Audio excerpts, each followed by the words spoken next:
Oh, awesome. I don't have to redo it again.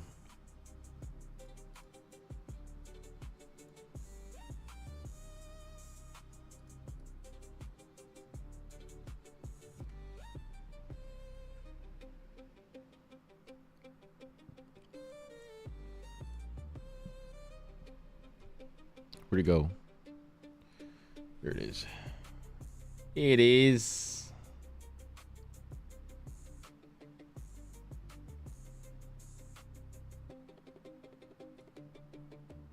I need somebody to play me in this game.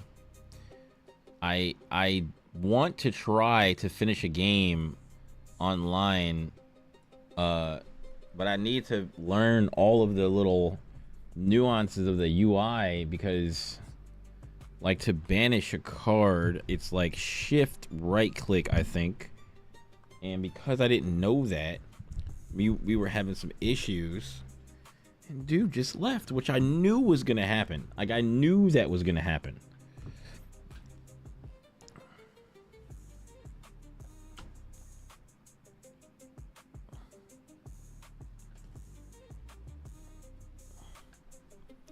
I knew that was gonna happen.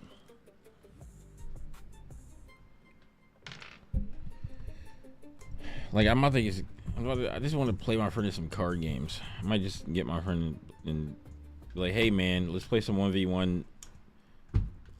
Let's play some 1v1 Commander again, because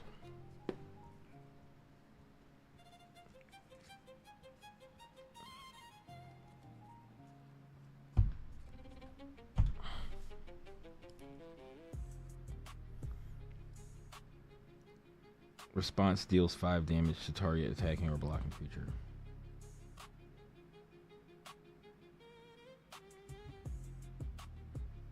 Creatures you control gain first strike and vigilance until end of turn. After this main phase, there's an additional combat phase. You know what I need to do, man? I need to go and find all of the keywords and put them all in my iPad, so that I can just refer to my iPad for all the keywords for games. Because the keywords be killing me, bro. It's like every time I think I know all, like I'm like, all right, cool, I know that keyword. Then I draw a card and be like, I don't know what the hell that means.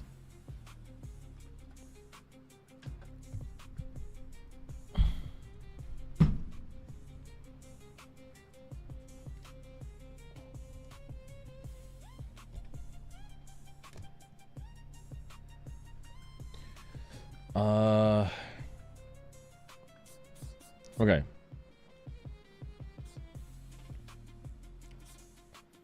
Choose an opponent, they reveal their hand, choose a non-unit card from it, and recycle that card. How do I recycle a card?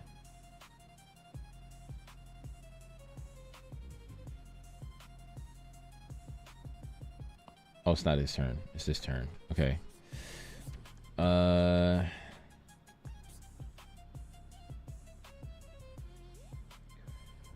We die. Kill his card instead. Recall that unit exhausted. Send it to base. This isn't a move. Play anytime, even before spells and abilities resolve.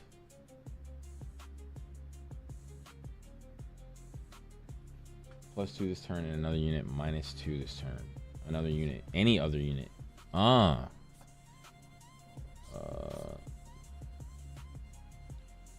Give a friendly unit.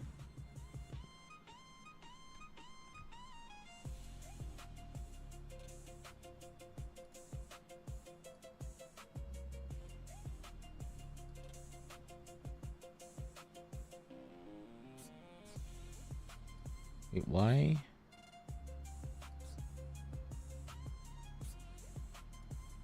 Give a friendly unit.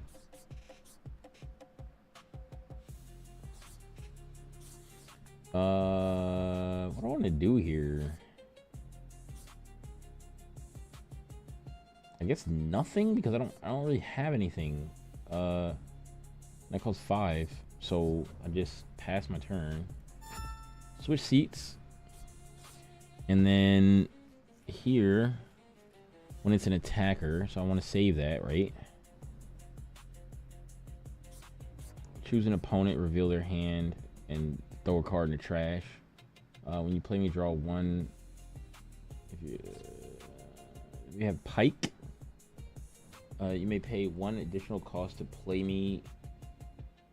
When you play me, if you pay the additional cost, ready me and give me +2 this turn. So I don't want to do that yet until I have enough to do that. I can play this actually. Okay. And then I can play this. Choose an opponent. They reveal their hand, 9-unit card, recycle that card. So we're gonna pay this, and I'm gonna put this up, and then resolve, banish, target. So I would target this card that counters cards. No.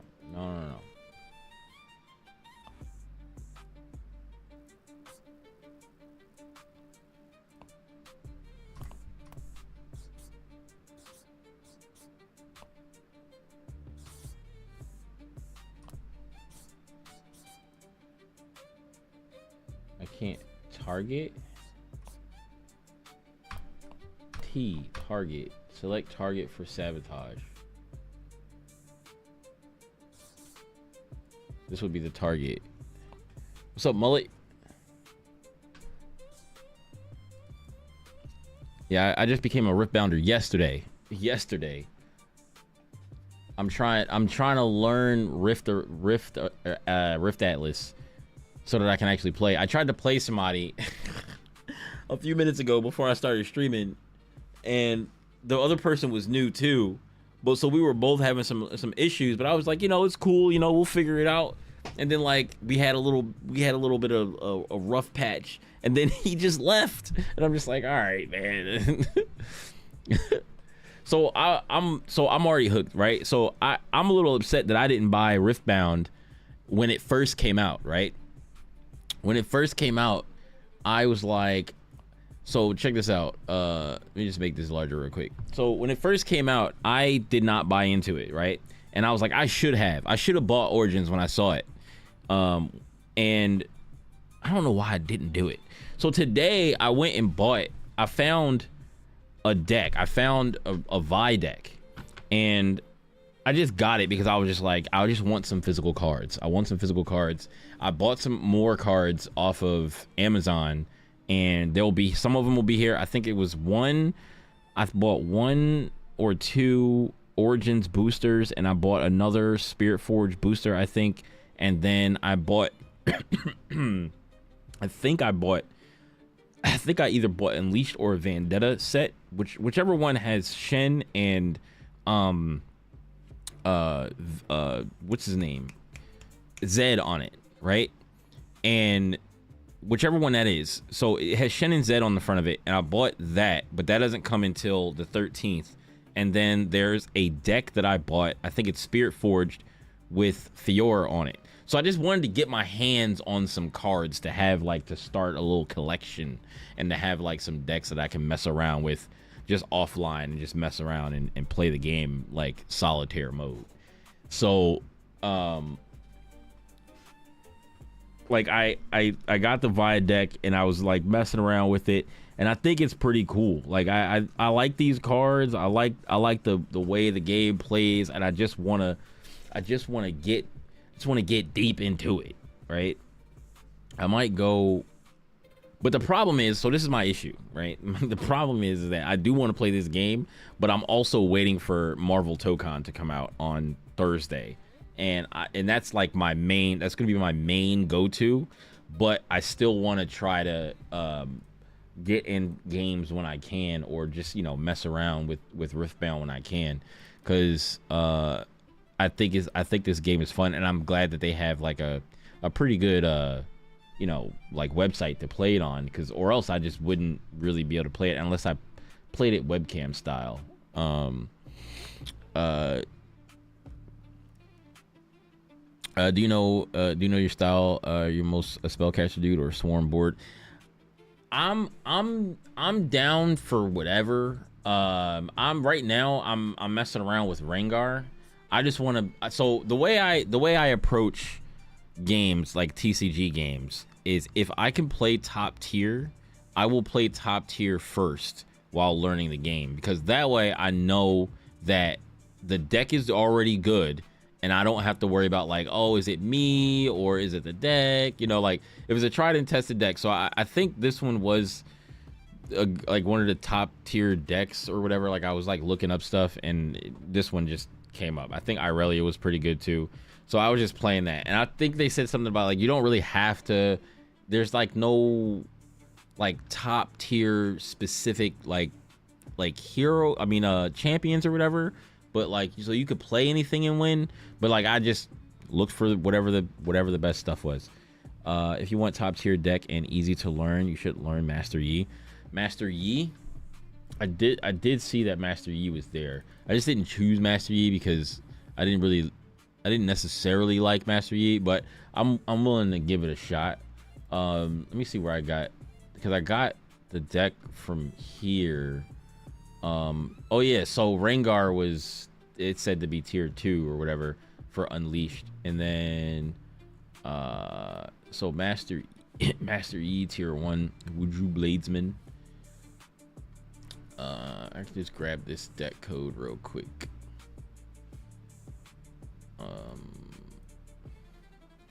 If you want, yeah, grab this deck code real quick, and then let me go leave, confirm,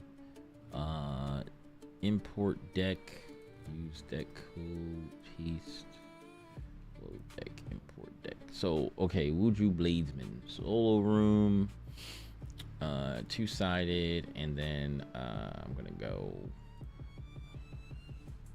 random. Opponent starts.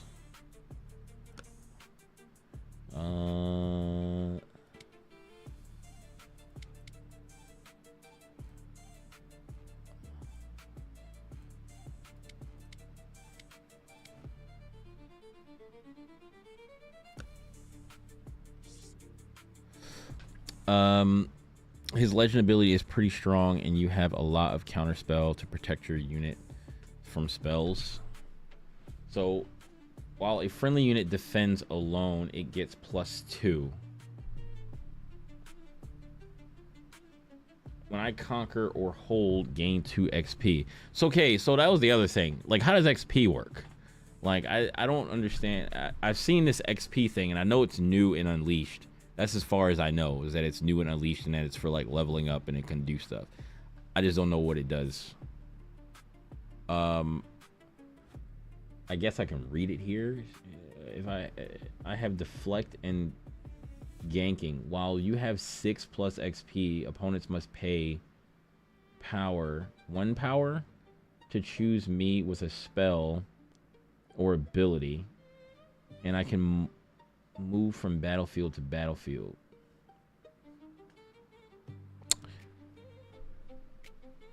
Does the XP only affect things that say it affects XP on cards, or do you, when you have a certain amount of XP, like other things outside of the cards happen? Like that's what I'm trying to, I don't really know.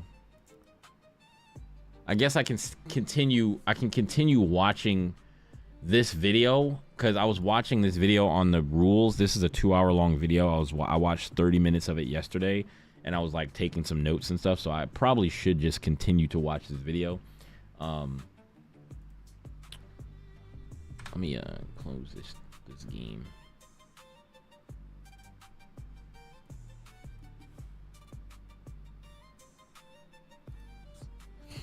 It only affects what it says XP on the card. Okay, cool.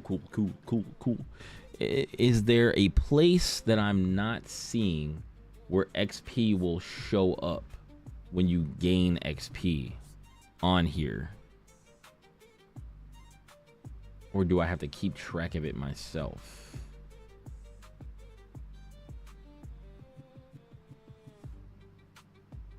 Yeah, you can create tokens.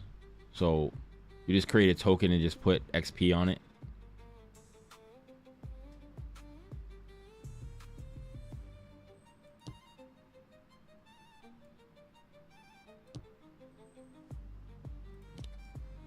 Whoops. And then like, then you just put a counter on it and count XP that way. Play mostly TCG Arena, so I don't know Rift Atlas. You can add number on your legend. Oh, okay. That does make sense. So yeah, you could add counter to legend. Oh, okay, yeah. That's a good idea. That's a good idea. Thank you. I think that probably makes the most sense. What's up, Chris? God bless. Yeah, I actually had an account on TCG Arena. I just never actually played on TCG Arena. I had learned about it, and then I was watching people play this game, and I kept seeing this website, but I didn't realize that it was a different website from TCG Arena. I was just assuming that this was TCG Arena, and then I was watching a Mega Mogwai video on YouTube, which I literally have never seen any of his other videos on YouTube. I've only ever watched his streams here and there, like for like different games, like mainly Runeterra. When Runeterra first came out, that's where I found out about him. And then for like Pokemon Pocket, I watched him a little bit. Oh no, not for Pokemon Pocket. For Marvel Snap. And so yeah, I saw this site, and he was talking about it. And he was like, yeah, people either play on TCG Arena or Rift Atlas. And I was like, oh, Rift Atlas is probably the thing that I saw. So that's how I got here. It's being pushed right now. There's many content creators switching to Rift Atlas, so I'm guessing they're getting promoted. Probably. I mean, what would be the benefit of playing on TCG Arena other than playing and not playing on this? Because I think they say like this has like some things that are automatic. So like you can like this one has auto score from hold. I don't know what TCG Arena has, but this is like auto score from hold. It has XP counter. Oh, here's an XP. Oh, there's an XP counter right here. They added an XP counter. Oh. Well, that answers my question. And then they have like a skip draw phase, stop at beginning phase, and then all this other stuff here, specifically tailored toward, I guess, this.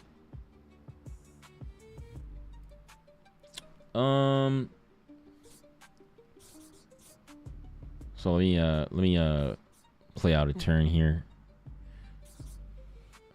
Scuttle Crab, move an enemy unit. You may pay 2. Oh wait, I gotta switch seats. Wrong chair. Equip, counter, high turner. When you play me, you may choose a friendly unit, move me to its location and it to my original location. Move friendly unit and ready it. Counter an enemy spell, so I guess I could just play this. Play this guy. Boom. And then end turn, and then switch my seats.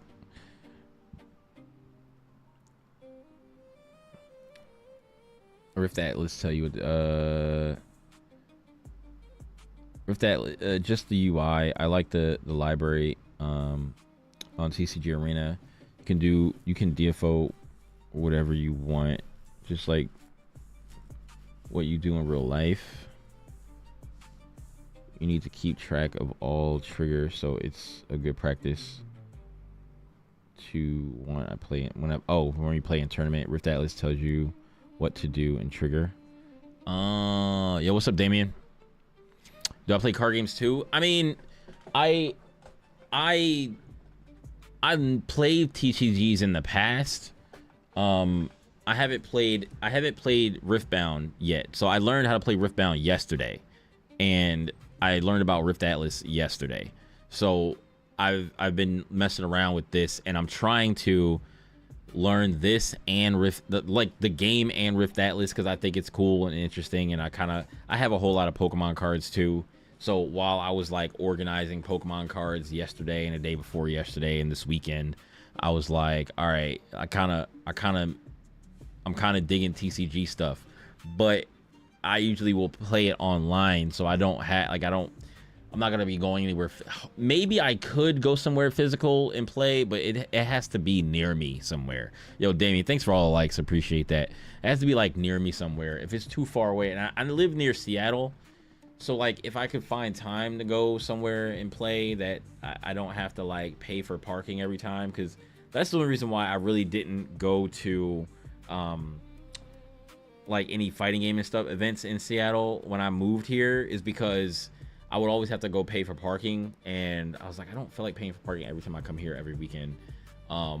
So, and also it's just a lot of time out of my day where I'm also trying to do content, and I'm trying to do content and working full time. So it's hard to want to go to like every weekend and stuff like that. So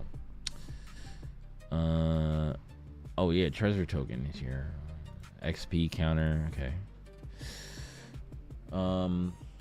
Do you know if there is a card shop near you that does Nexus Night? The community is really cool and welcome a new player and help you understand the game.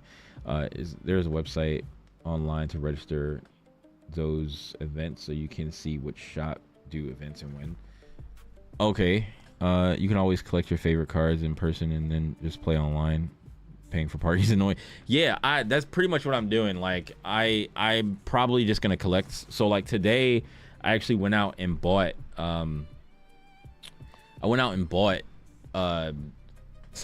Riftbound. So this is literally I bought one deck.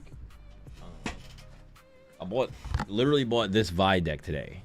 I got it from Best Buy. They had 3 of these. If I would have known that there was a booster pack inside, I would have probably bought all three of these, because I didn't know there was a booster pack in it. But if I go back and it's there, then I'll probably get the other 2. But they didn't have any other Riftbound stuff there, so they just had this, and I'm like, maybe they just sold out, because it's like apparently super hot right now. So this is the stuff I got. But then I also have the most that I have in terms of like cards is Pokemon. So like I have ass loads of Pokemon cards over there, and I've been like scanning in tons of Pokemon cards. I switched to collector, and I'm slowly moving all of the collection that I had in Dragon Shield app over to collector, and then continuing to scan all my cards and stuff into collector to see, you know, what the value of my cards and stuff is.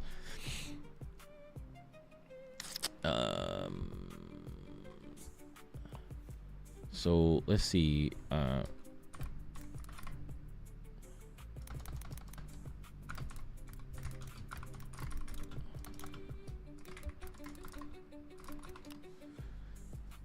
Riftbound Gaming Network, Nexus Night 1v1, Sunday afternoons, Thursday evening. I guess this is here. Nexus Nights, login to join. Constructed Nexus Night 1v1. Events. Let's just go events. Oh, Renton.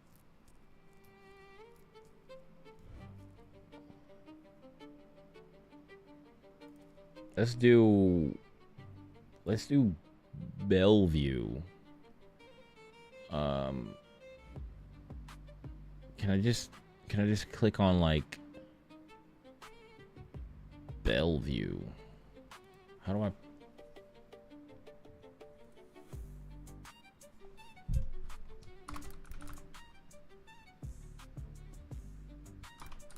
Bellevue.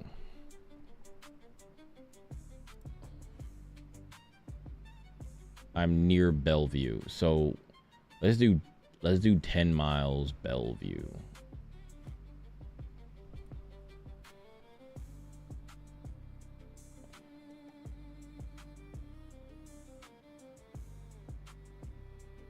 August 5th.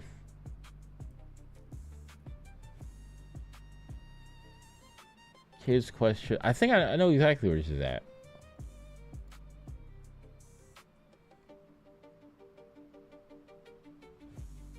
Oh. Wait.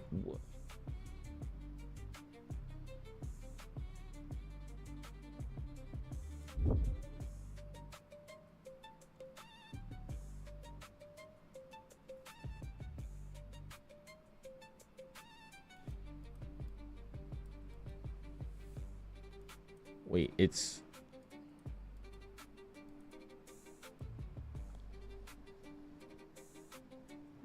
The second one have 6 players registered.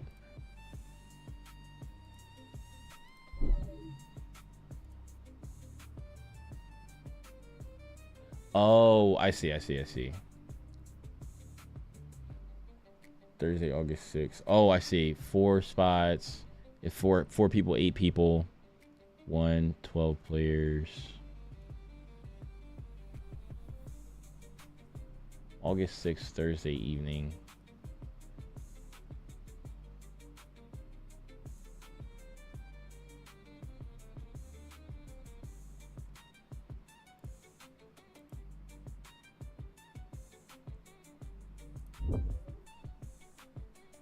This is Northeast 8th Street. Yeah, I know where. 156th Ave, Northeast 8th Street. CVS.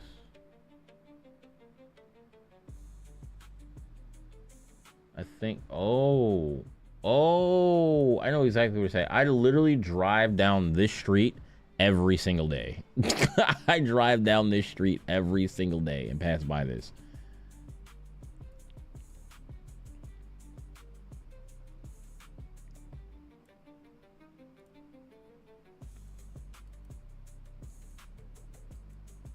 Oh, this is Crossroads Mall.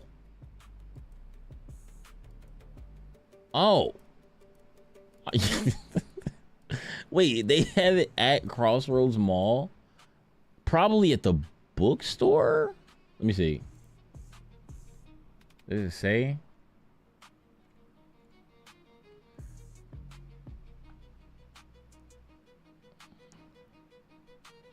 Um...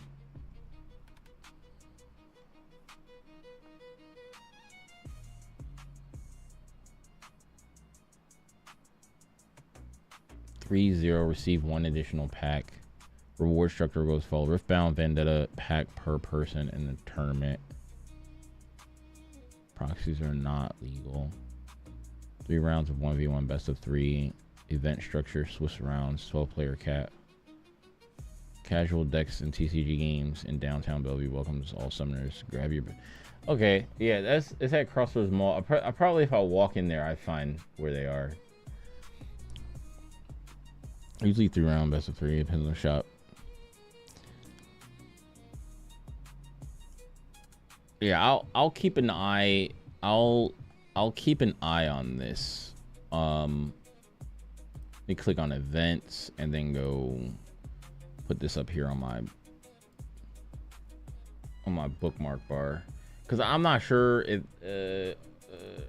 August 6th, this week is definitely just not a good week for me to do this if I'm going to, because on the 6th Marvel Tokon comes out, so I'm definitely going to be playing Marvel Tokon on the 6th and probably all weekend. So at some point in the future, I might take my little Vi deck or whatever down there, or one of the decks that I have, because I think I have one more deck on the way, or technically 2 more decks on the way, I think. But take one of those decks down there and just like play some matches or something. The promo pack, you can only have then at events. There's some rare runes you can open, and there's a chase card that is more rare.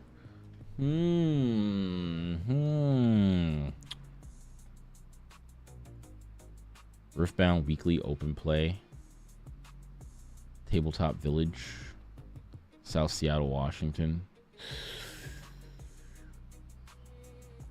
Yeah, Bellevue is probably the closest one to me. I could probably get to that place in like 15 minutes. I mean, technically, I can get to Seattle in like 15, 20 minutes.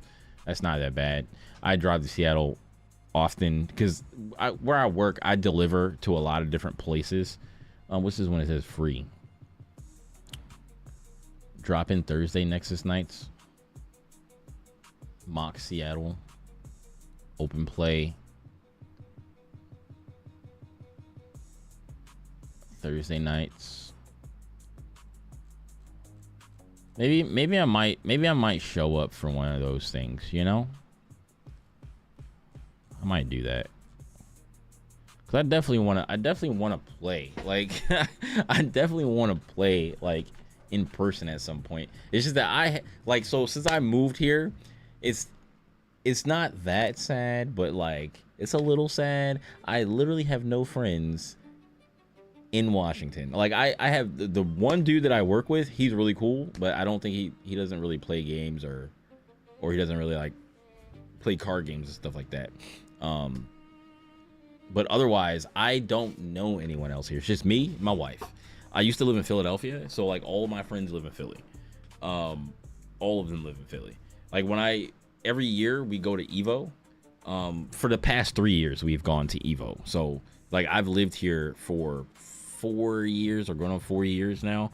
So for the past 3 years we've all gone to Evo to Vegas in June, July time in the summer, and that's fun. So hopefully, I'm hoping some of my friends or somebody that I know plays Riftbound. I want my one friend George. I think he's supposed to play Riftbound, or he wanted to play Riftbound. But I don't know if he's gonna take the time to like learn it right now, because Tokon is getting ready to come out. He's been playing Avatar a lot, and so he's focused on that, especially because he's getting ready to go to CEO. So I sent them Rift Atlas. I don't even know if he saw it. I sent them Rift Atlas.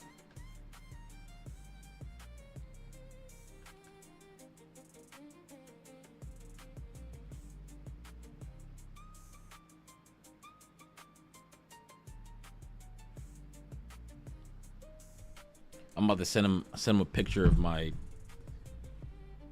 about to send him a picture of my Vi deck real quick.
All right, let's hop into. I'm gonna try to hop into a game Let's see if I can do a. Let's see if I can complete a game. You wish you played the beta of Tokon? I'm gonna say no, you don't, because if you did, you'd be fiending even more than you are probably right now for the game. Like, playing the beta ruined my life for 10 days. Like, I'm literally doing everything else because I'm like, I just want to play Tokon. Like, I haven't played anything. I got into Riftbound because I'm trying to take my mind off of it. And I was playing 2XKO, but 2XKO, they kind of burned me like really bad. Like, they burned me really bad. Maybe I'll play a little bit tonight, but like, they burned me really bad, bro. Like, they nerfed a lot of stuff in that game this patch, and I've never felt the patch this heavily. And I'm like, all right, let me go do something else, man. Let me go do something else for a little while. Clearly, they don't want me to play the game. Let me see how this. Let me see how this deck. Let me just go back in and see how this deck works real quick. That's what I was supposed to be doing. Did I not save this deck? Let me. Yeah, I need to play out. I need to play out this deck. All right. Swap seats. We're gonna play this. Boom. And then can we play anything else? One. Choose opponent, reveal their hand, choose a non-unit card from it, recycle that card. Play, and then we're gonna target.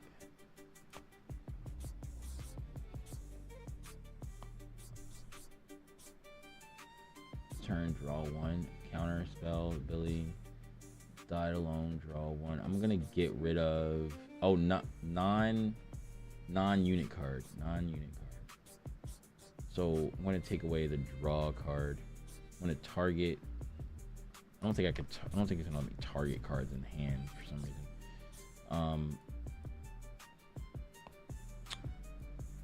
So I'm just gonna recycle.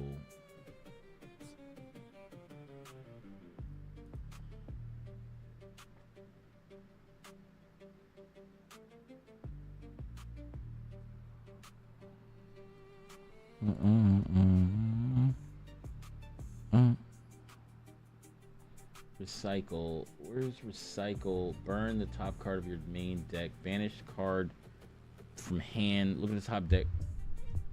Approve the top effect on the chain. A. Duplicate visible card. Draw a card from main deck. Pass.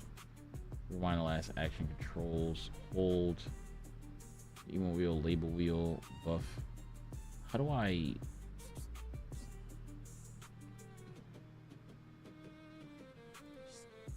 No, I didn't mean to do that. My bad. Whoops. Turn that on. How do I... Oh, recycling. Look, draw, burn.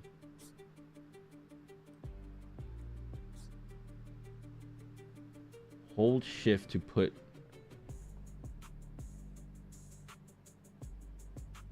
on top.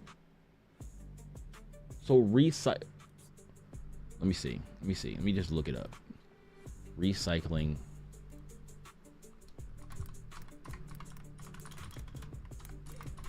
Card in.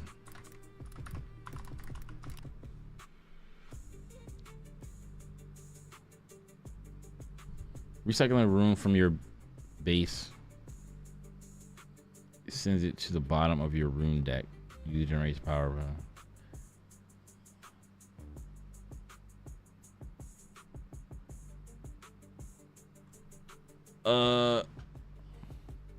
Taking it from your trash graveyard or an active rune from your board and moving it to the bottom of the main deck cards. Wait, what? You recycling a card in Riftbound from hand.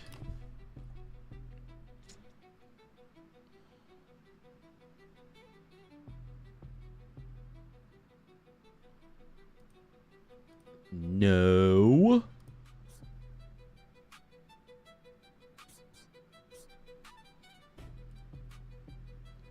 Sabotage. Riftbound card.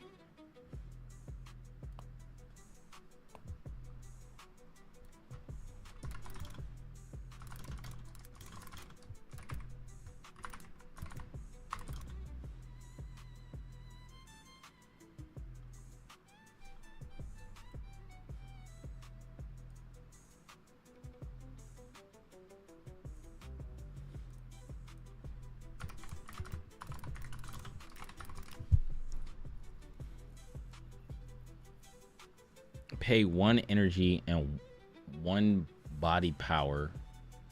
Choose an opponent, view their revealed hand, and select a non-unit card from it, and recycle that chosen card by sending it back to the bottom of their deck. Check the cost. Okay. A high value non-unit card. How to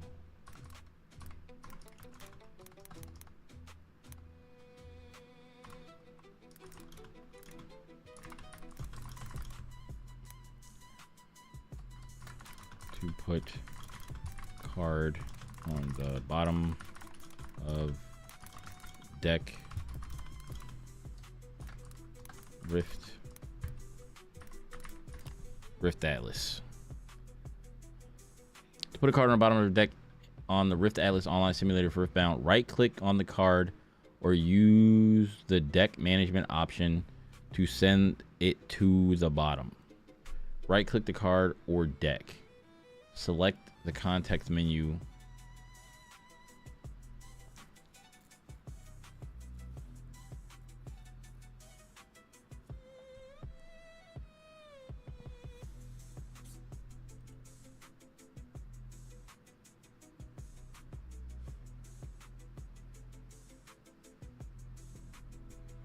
Close. So, wait. If I just do this, that sent it to the bottom of the deck. Oh, so you just drop it on the deck. Oh. Okay, all right. But I mean, close. Okay, all right. You just drop it on the deck, and it'll go to the bottom.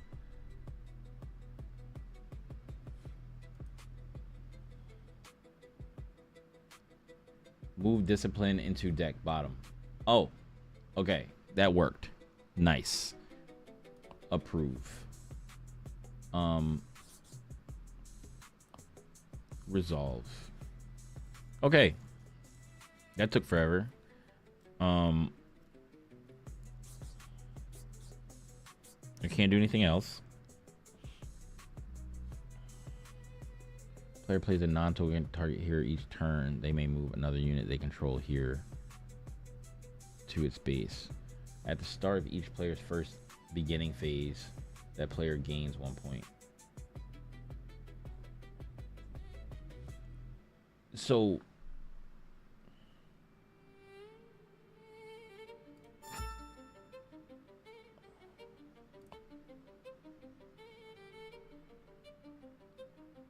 does the arena's greatest? See, these are the things, man. How does arena's greatest in work in Riftbound? Is an uncommon colorless. It grants each player 1 point at the start of their first beginning phase, though it was officially banned in competitive play by Riot to increase battlefield diversity. It was banned. It's banned. That's a banned card. At the start of each player's first beginning phase, that player gains 1 point. Wait, it's at the so first time a player, no, sorry, At the start of each player's beginning phase, that player gains 1 point. So whoever conquers this area gains 1 point at the beginning phase of each person's phase. That's kind of crazy. Okay, we're...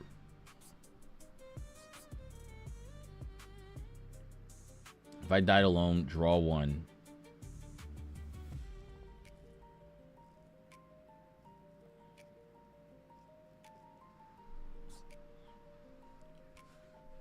Play anytime. Counter an enemy spell or ability that chooses a friendly unit or gear. Move an enemy unit. Counter a spell that costs no more than 4. That's of nothing. Oh, well, technically I have this. I have this. I can play this.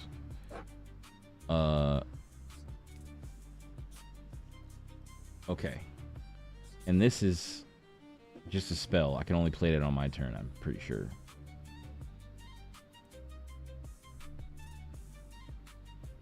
Four gets +2.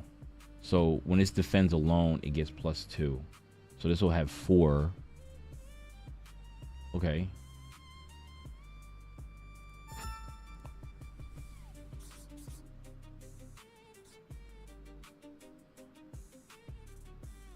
I'm gonna put that there, and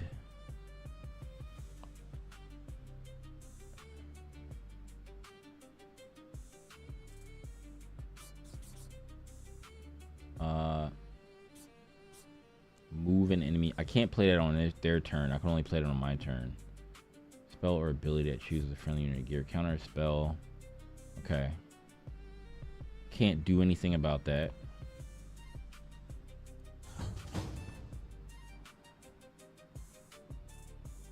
The real... You said you switched over? You switched over to this? Or you switched to TCG Arena?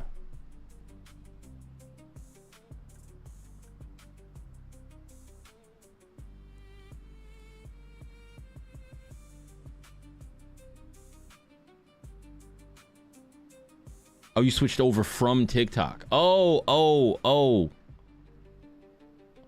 Damien? Oh, okay, I see. Your name is the same when I click on it.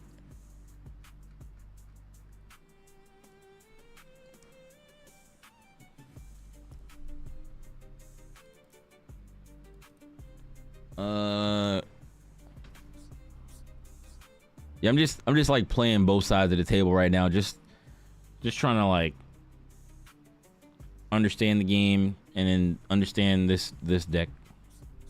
I guess I'll end up understanding 2 decks. Kind of understanding 2 decks. When you play me, you may return a friendly unit at a battlefield to its owner's hand.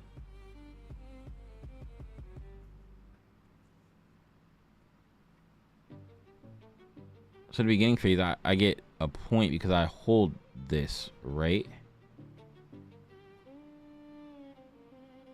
I'll do it at the start of each player beginning phase. That player, I'm just gonna do it at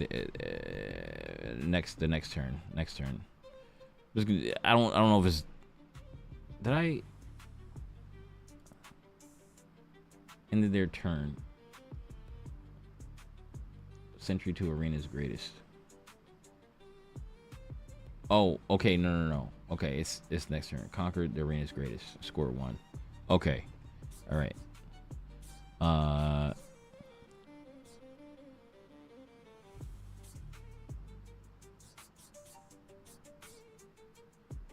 When you play me, you may return a friendly unit at a battlefield to its owner's hand. Just gonna play this, and in my turn, swap seats. So now my beginning phase, he gets another point, right? Because it's my beginning phase, he gets another point, and then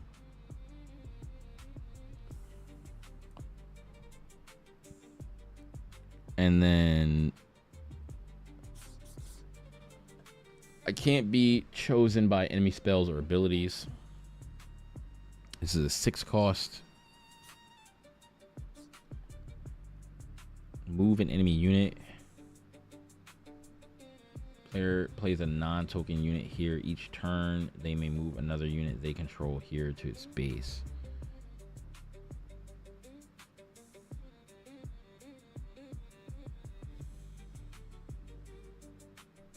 So I'm going to play this, and I'm going to target this, and I'm going to move it here. I guess I could just move it.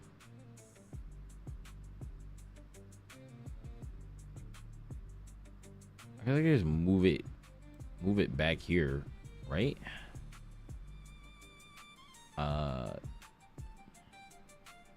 Resolve. And then I can move mine here. Can't do anything.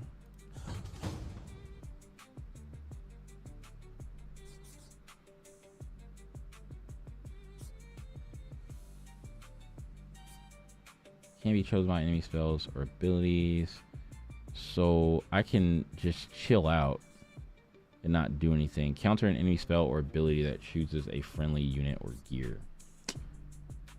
I can play him when I conquer or hold, gain 2 XP.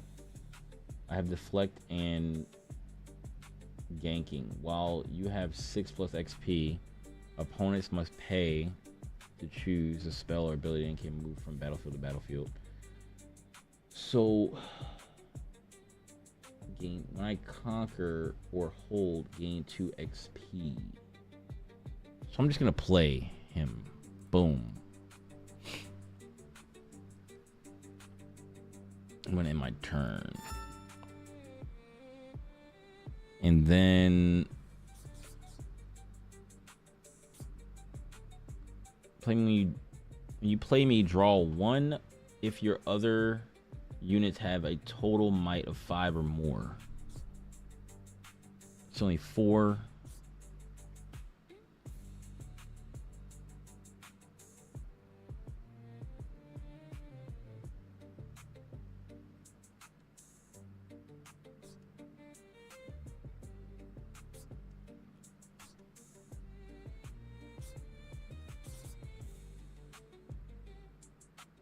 Three and 2 is 5. So 4, 5. So I can play this. And then I can play this. And then I can draw 1.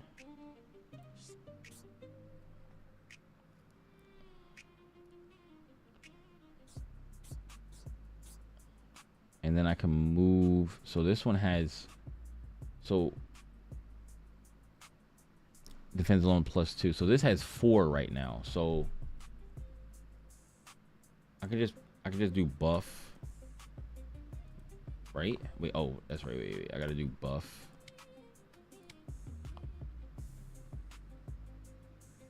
+2. Okay. Because it's defending alone. Oh,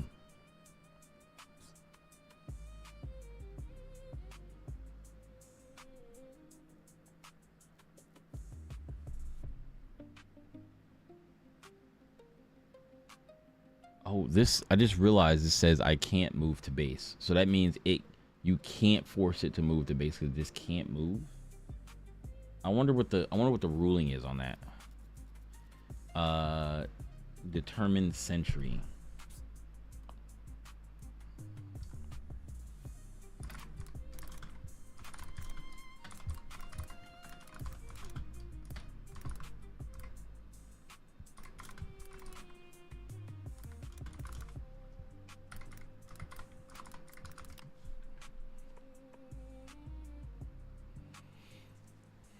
One might. It's Oracle text. I can't move the base. This restriction means it can never be sent or moved back to your base by any effect, whether from your own card, spells, battlefield, or opponent mechanics.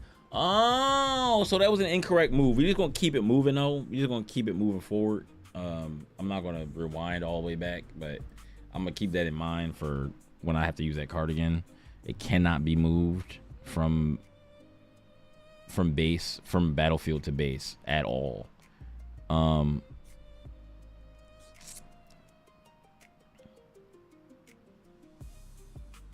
First time a player not here, they may move another unit they control here to its base.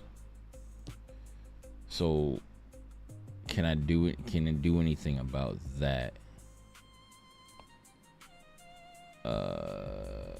I cannot.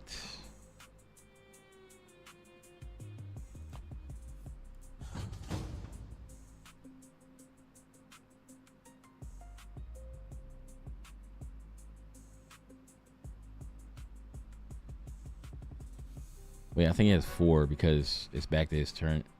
Oh, no. It's 3 because I own this now. So I actually get a point at the start of his turn. I think that's correct. I'm pretty sure that's correct. There's a lot of things to like remember. I also am playing 2 sides, but I mean, I guess I would have to remember what's going on both sides anyway, even if I'm not playing both sides. So, I mean, not really big of a difference. Can be played on the battlefield. When you play a unit, give it... When you play a unit, give it +1 this turn. Oh, yeah. I forgot about that. So, buff, right?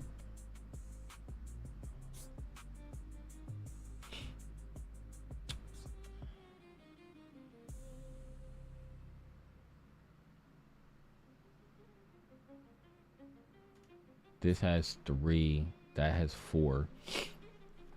So I can't really do anything there. I can move.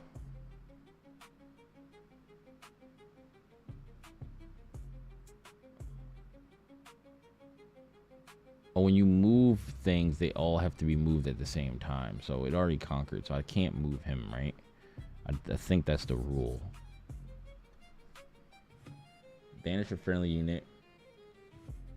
So anyway, I can't do anything else here. So in turn, switch seats, and then so this holds at the beginning phase.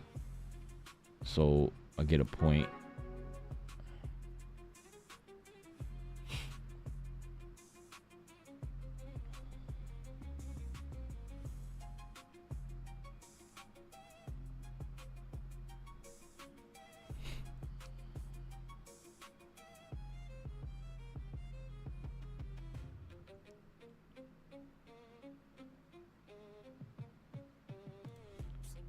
Okay.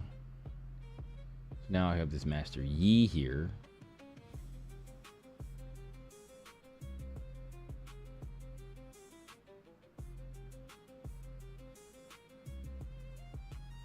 So I can't move and then reconquer, right? I don't think that's how that works.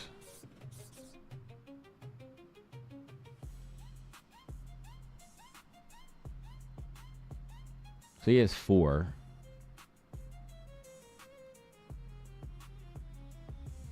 This has 1. I'm gonna play Master Yi here. And can we do anything about this? For the unit, an enemy unit, and they deal damage equal to the might. Can an action card be played on my opponent's turn?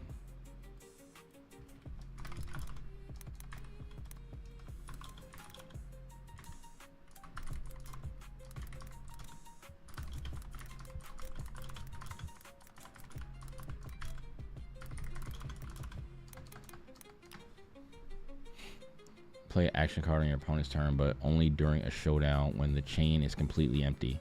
Oh, okay, okay, okay, okay. All right, all right.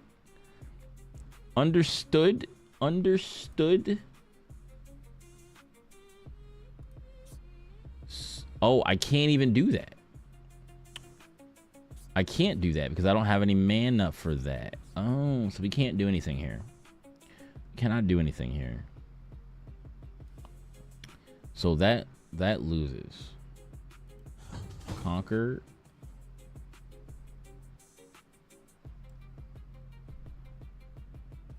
Get him one out of here.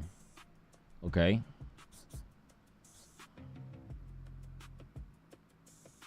Let me hold up.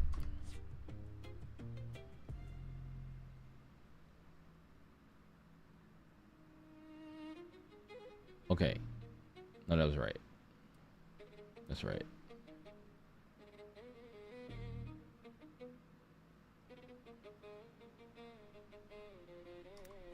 Wait, rewind. Okay, it did give me a point. Okay, it did give me a point. Okay. Give me the 5. And then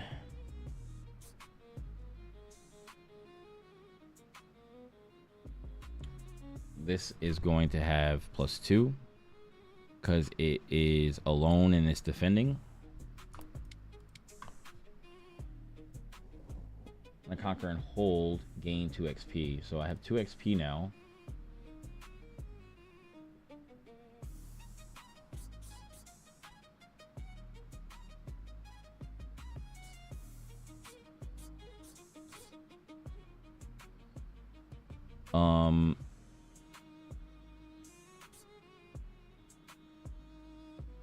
Six.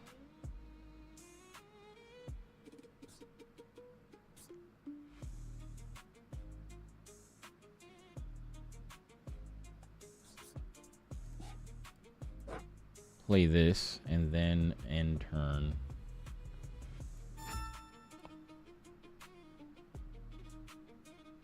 So I assume that get 6 because I'm holding this on their turn. And now remove this buff.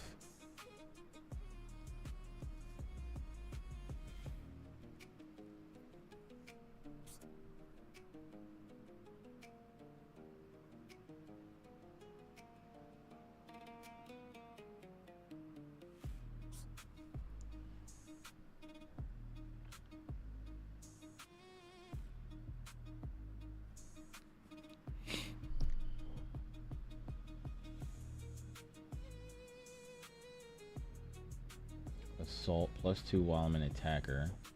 So if I attack, it'll give me +2. It's still not enough. You play me draw 1 if your other units have 5 or more. So I'm gonna play this and I'm gonna draw 1.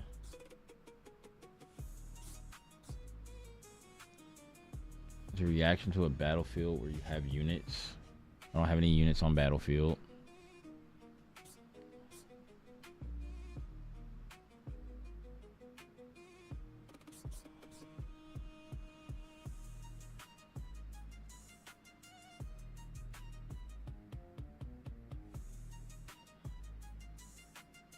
When you play me, you may return a friendly unit at a battlefield to its owner's hand. I want to do that. I want to do.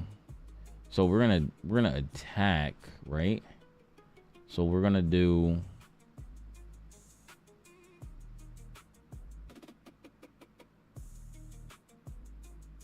I think this is correct. So what we're gonna do is we're gonna move this here,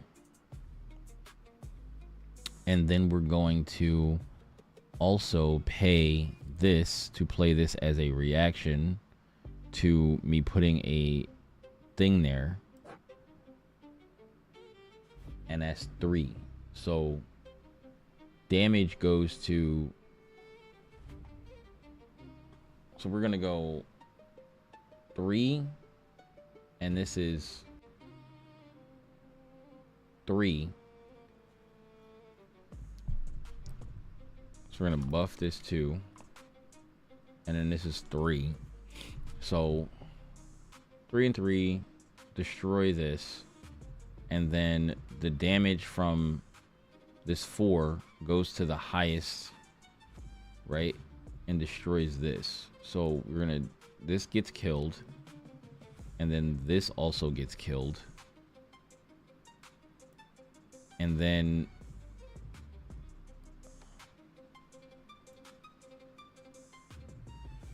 I died alone, draw 1.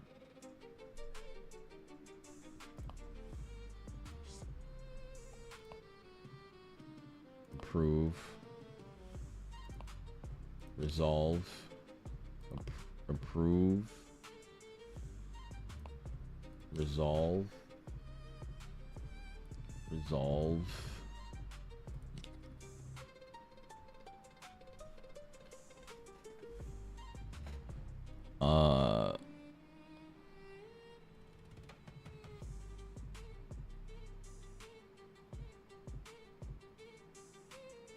So this conquered.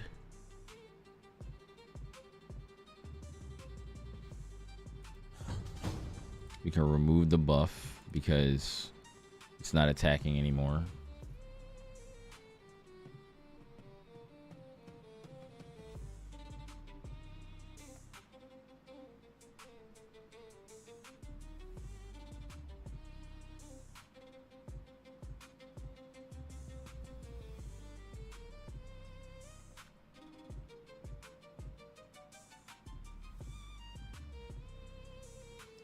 Oh, I could have played this there. I could have played this there.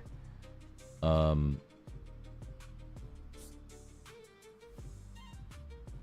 just gonna end turn here.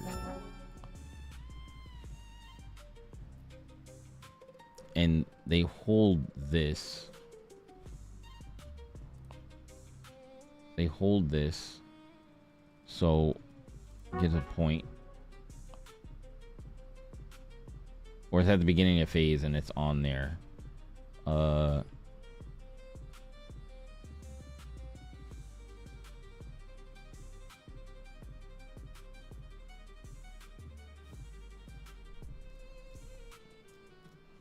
I'm gonna move.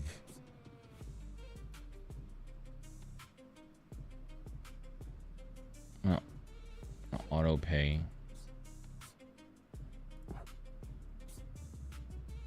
Did I think I, whatever. And then I'm gonna target this. Recycle. Resolve.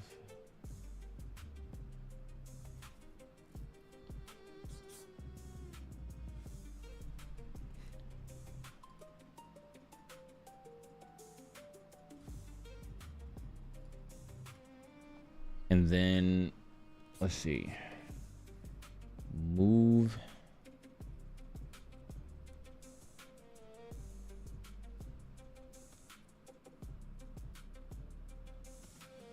An enemy unit.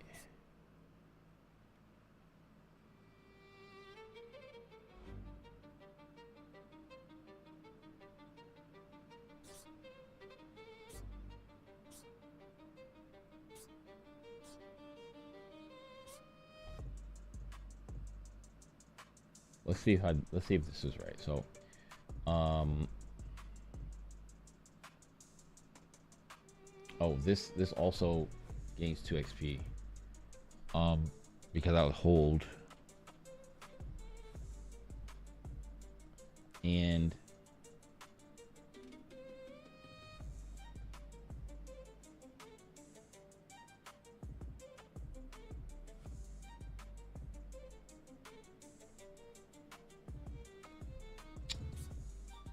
if I move an enemy unit,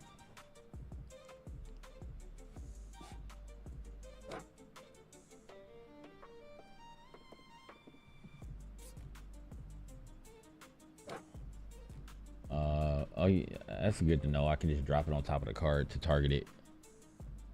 If I move an enemy unit, I move this unit here.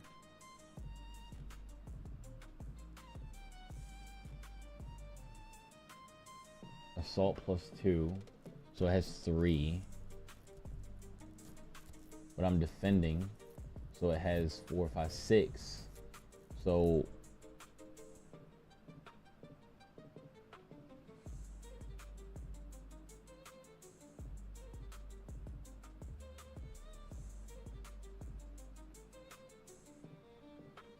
opponent is not gonna.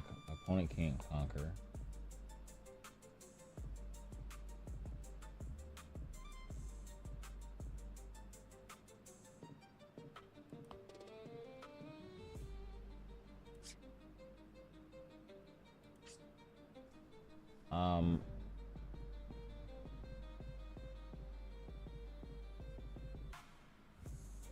This dies.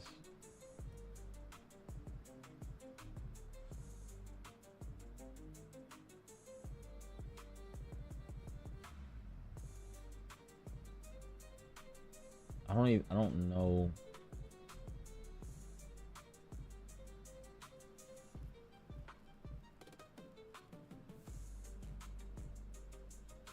And then I move this. I can move this here. And I don't think they can do anything about that. And that's one, I think. that's one, I think, for this side.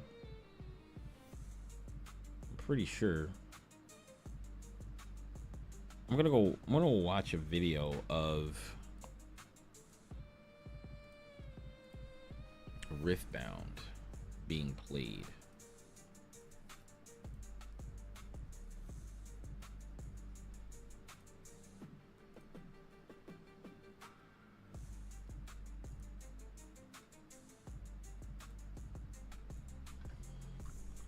Riftbound.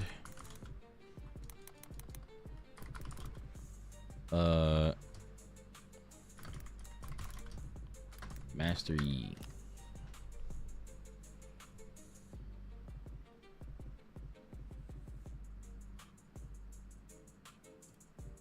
Online matchup, you're going to run into it at one point or another, but I do want to know if Vschweitz has that ability to play into a matchup that they haven't played against all tournament long, because not only are you in the grand finals, a lot of pressure on you, it's also what, 12-13 hours in. This is a very long day, and if you're not on point with some of your interactions, some of your amplifications, you Wuju Bladesman versus Diana, Scorn of the Moon. Surrounds our game of Riftbound, and this game is going through the stratosphere, in my opinion. I think that we keep seeing these numbers for these RQs go up and up, and it's thanks to support like this that'll keep everybody coming back for more. We see the Seed of Power mirror in game number 1 of our grand finals. So let's see how Seed of Power mirror factors out for our game number 1. I hate everything. It's one of the funnier things that happen. Obviously, we saw the aspirants climb, but it is so funny to see this happen, because it does mean if you conquer both, you are going to have some card draw. Like, it's some, but it's just like, if when you conquer here, draw 1 for each other battlefield you or allies control. So if you conquer both, you draw for each other battlefield.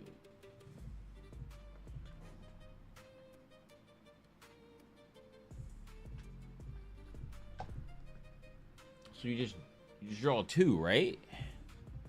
feels kind of useless. You were really hoping for some sort of other field position, I think, and it's just, or some other battlefield to be able to play off of. It's just funny to see both of them out, and you're just like, all right, well, okay, I'm not gonna get any benefit from really conquering both at the same time, or there's not one that really presides over the other. And we are gonna start things off though. Turn 1 straight up with the student.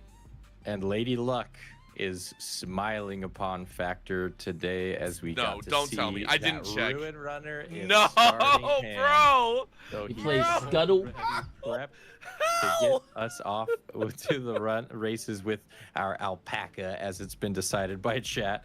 So I'm still Scuttle calling crab it a coming. camel. I don't care. I'm not doing it just for rage bait.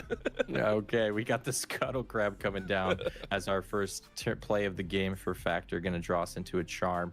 And now the chosen champion for Diana coming down alongside our Ravenbloom student. More than likely just going to pass it on over. Not too eager to get to 1 point. Want to stick on that 2-point threshold, as well as offer us the opportunity to get a draw on one of these Seed of Powers. I will say I also saw in Factor's hand, I believe he actually drew all 3 scuttles. So he has a scuttle down. I'm pretty sure I saw the other 2 on the far left of his hand. Right there. I thought it was a discipline or something, but I'm pretty sure those are both scuttles. So Yeah, I think maybe you're I right. just not put as my much of legend the card. spell set as well. Normally before we saw the punch first, you had it in hand. It was a little bit of a safety mechanism. But this time around, a lot more unit control, which In here. I mean, you would call a scuttle a unit control. I don't know if that's like great, but it is there, as we do get to see the ever so lovely signature overnumbered, which Beast White showed off earlier. It still looks so glorious in there.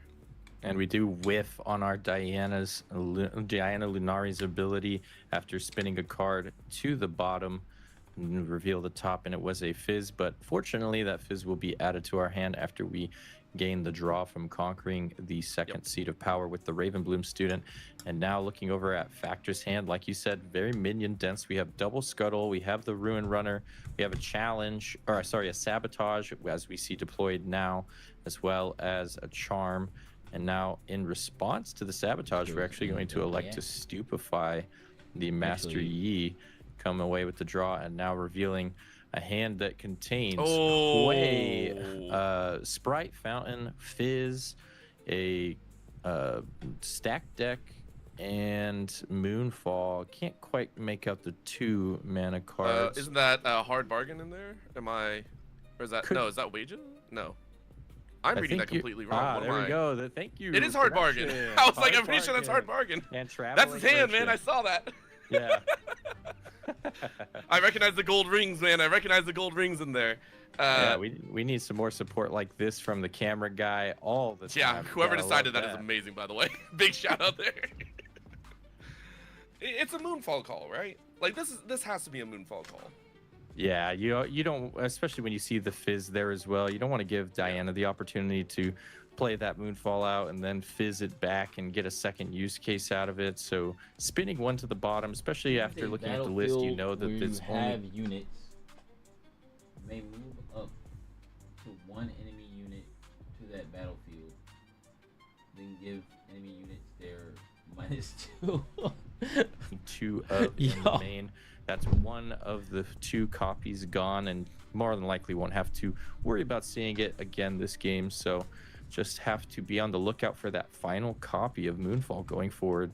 Got to be a little bit heartening for Factor. 4, 5, 6, 7, 8, Well, just 9, a bit, 10, unless 11, Beast 12, White has Factor luck and then draws the next 2 Moonfalls in there into their hands and just says, I got it too, don't worry. 132, Beast White's 33, also looking 34, around, 35, wondering 36, exactly 37, what is being 38, decided here. With 39, another 40. Sabotage in hand, if you are So worried 40 about those factors, you could run it one more 1. time and just cycle down, but there's not much to play. Instead, with most of your runes up, maybe just develop. You're actually going to toss all 6 to bring out that runner ASAP. And showcasing it means that Beast White knows this game is underway very, very quickly. Of course, though, you are sitting on 4 points yourself, so for Beast Whites, it ain't the end of the world. It's nice. I think you're quite happy about the current point score. Definitely. You have to be really excited to be 4-0 against this Master Yi in our game number 1 of Grand Finals. Obviously, it's not over yet, but this is a great start and something that you're going to want to continue to build the momentum from as we see both. Ooh, I got some sleeves for my deck. The Hui being deployed alongside where there is a whale, there is a Surging Hui. Spark sleeves.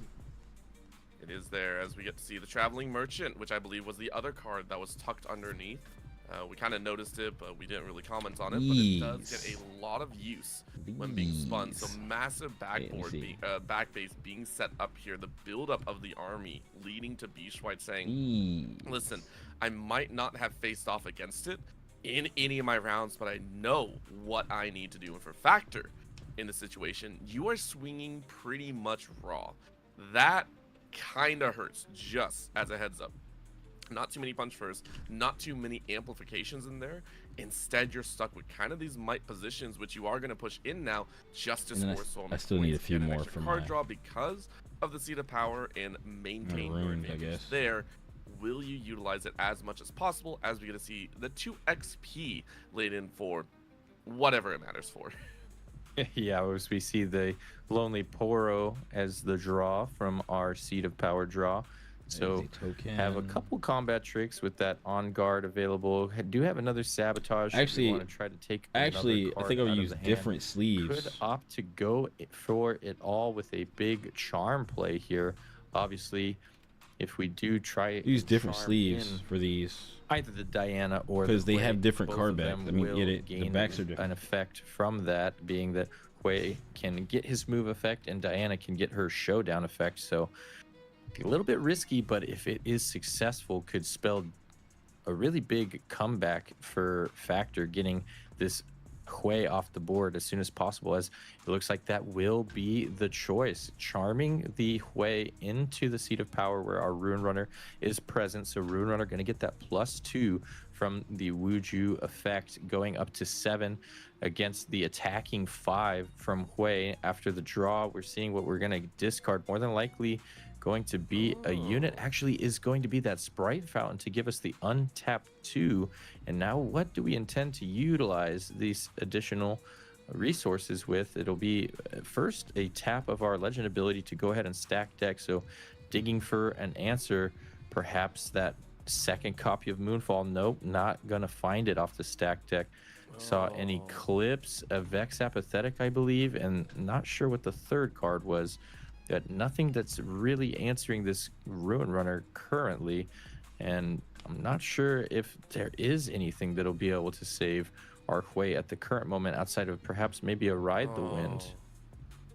Well, you are going to try. No, Ride the Wind is down. Or sorry, Hui is down, and that is a big asset for Beast Whites going away to the bin. And obviously, he's still in a very good spot. He's got a healthy lead, but that has to be really, really encouraging for Factor going forward. I mean, for Factor, that charm just got rid of a decent chunk of the plan, 100%. Yeah. Beast Whites is like, dude, I tried. Beast Whites absolutely tried to dig. Now, you can infer 2 different ways of this. You had to. Yeah, he has different sleeves for his rooms. Is it the idea that Beast Whites just didn't want to save and instead, discarded a gear, didn't want to discard a unit because you needed them, or did you just not have any units in there? These are little bits and pieces of information that you can glean in these, right? Lonely Poro does come out. You still have the Scuttles. You still have a lot of extra units to play. But do you really need to? And it sounds like no, because you're gonna hold 5, leverage a little bit of suspense in what's in your hand right now. Beast White's draws, and without that way, you're still stuck with only the Diana, the Traveling Merchant, and the Student. Is he gonna get not bad, but not good either, with the amounts of might sitting on both battlefields.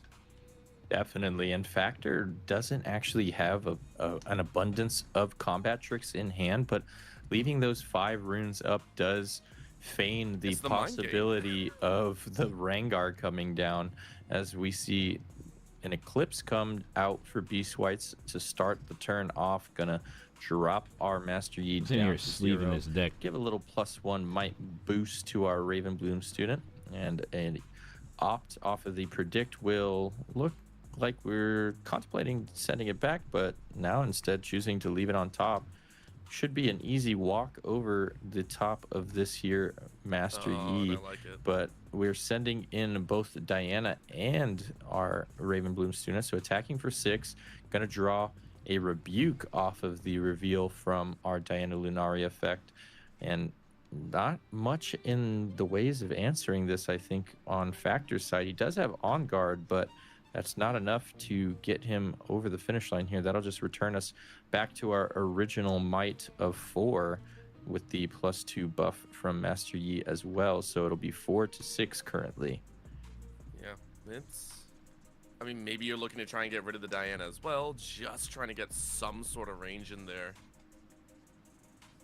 And if you do, that's great, because then you remove another threat on the table, which, again, for a fact that the Master Yi is just there, right? In all of their previous games that we've seen so far on stream, hasn't really had to be used that often, just not worried. We do get a little bit of a hand drop in there. We got to see the Stupefy. We got to see a lot of ways to negate that spell kind of slamming, and also more eyes on, you know, the Fizz, that Stupefy, the extra hard bargain if you even wish, but you're ready to let it kind of pass through, I believe. So no big deal there. Plenty on those pieces, and you are going to go ahead and exchange, pass and pass. Bye-bye, Diana. Down deck is sleeved. Yeah, get us a conquer over on the first seat of power now. I need and my legend is available, as well as a traveling merchant. Magnetic is there a possibility that we'll see an attack over the top of Ruin Runner? 4 runes still available for Factor, and 4 cards in hand as well. Has to make Beast Whites feel a little bit worried about trying the attempt, but Factor, or unbeknownst to Beast Whites, Factor doesn't really have much in the ways of reinforcing this Ruin Runner, as we're going to just deploy the Fizz and play the stacked deck off the top and grab ourselves what looked to be an acceptable losses off of that stacked deck. Okay. One of the cards that we didn't mention is a great way to kind of deal with some of these larger units, but good pass over. We're going to use some of these sleeves. Still aiming towards that finisher. If you're able to hold with the student 3 up, you can do some work in removal, but it's a pretty hefty set, so I like it. We are moving into somewhat scary territory for Factor. 11, maybe 12 not having for that the second runes. runner to be played, but 3, I really do 4, feel like those extra scuttles did not help his Factor. He's somewhat hemorrhaging in how fast he used to play in that semifinals matchup when we saw them kind of punch their way forward, you know, pun intended and not so intended. But there were a lot more options in their hand this time around, thinking about how they're going to deploy, and these for everything else. That single 2 might is frustrating to look at, because all you got is a lonely Poro and a Scuttle and like 2 others in hand. You're like, dude, this is, it's not great in terms of might power, which is what you actually needed right here. Yeah, and we don't have a Rengar, I believe, available either to come in and try to start getting that engine going a little bit. We are feeling pretty good after getting the successful charm kill onto the Hui, but let me see if I can now find... with Hui and Diana Lunari in the bin, you want to feel like you're able to start clawing back into this game, and yet still kind of feeling like you're stuck in this. Master Yi explained everything you need to know in 3 minutes. Everything you need to know about Master Yi in 3 minutes. Your game plan is simple. You want 1 unit at a battlefield to get +2 might. But remember, you only get the effect during a showdown when your opponent is attacking you. Stalwart Poro is a crazy 2-drop. With shield and our legend ability, this little guy becomes an absolute menace with 5 might. Clockwork Keeper is nice because it draws you a card on play, if you want to pay the additional cost, of course. Pit Rookie is another 2-drop. It buffs the unit, so your defense becomes even stronger, but it's not that great on its own because it cannot buff itself. Burst Mate is a funny card. It readies a unit. This can enable some cool plays. For example, you can get a double conquer if your unit has ganking. Kiana is sick. Deflect is annoying to deal with, and she goes up to 6 might when she defends alone. She's also super flexible when she conquers. Need more cards? Draw one. Or if you need more runes for big play next turn, just channel one. Tasty is one of the heavy hitters. It has Accelerate, and when it dies, it draws a card and channels 2 runes. Don't forget, this guy has 8 might when he's defending alone. Your opponent will have to invest a lot to get rid of this guy, just for you to benefit of it. This is Deadbloom Predator. This card is ridiculous. It has Deflect, just like Kiana, but with double the might, and the even crazier part, you can just play it onto a battlefield your opponent controls.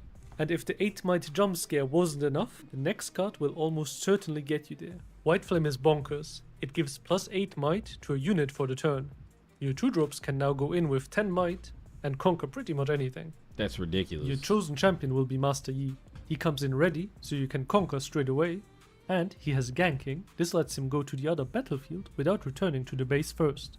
Find your center channels a rune Exhausted and draws a card. This helps you find and play your big units more consistently and early, and comes in ready so you can conquer straight away. And he has ganking. This lets him go to the other battlefield without returning to the base first. Find your center channels a rune Exhausted and draws a card. This helps you find and play your big units more consistently and earlier than you should. It also costs 1 when your opponent is at 5 points. En Garde is a super nice spell that synergizes well with your legend ability as you'll be defending alone, so you always get +2 and it only costs 1 energy. Discipline costs more than En Garde, however it draws you a card and doesn't have the same restriction. Charm is one of the best cards in this deck. You can pull any unit into a battlefield that you control and get the advantage. Defy is very strong against a bunch of spells in the meta. Zhonya's can protect a unit from death. 6 runes of each The domain should be silver perfect. around them make it look so good. Malmo Slayer is nice because of Master Yi. Hold on. The silver around it make it look so good, bro. These are what's on the back. my whole deck sleeved right now.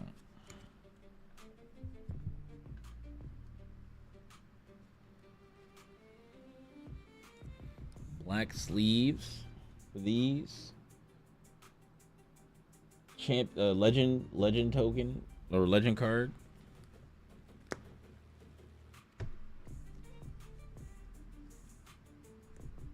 Now I gotta get more sleeves, bruh. I gotta design some more sleeves.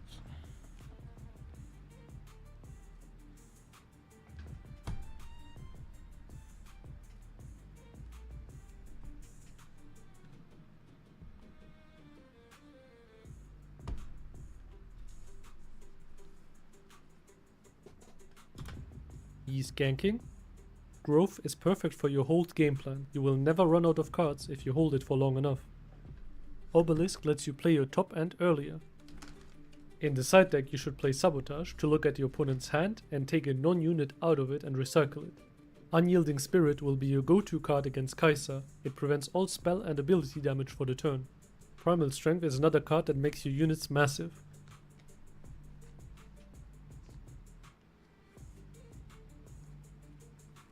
Alright.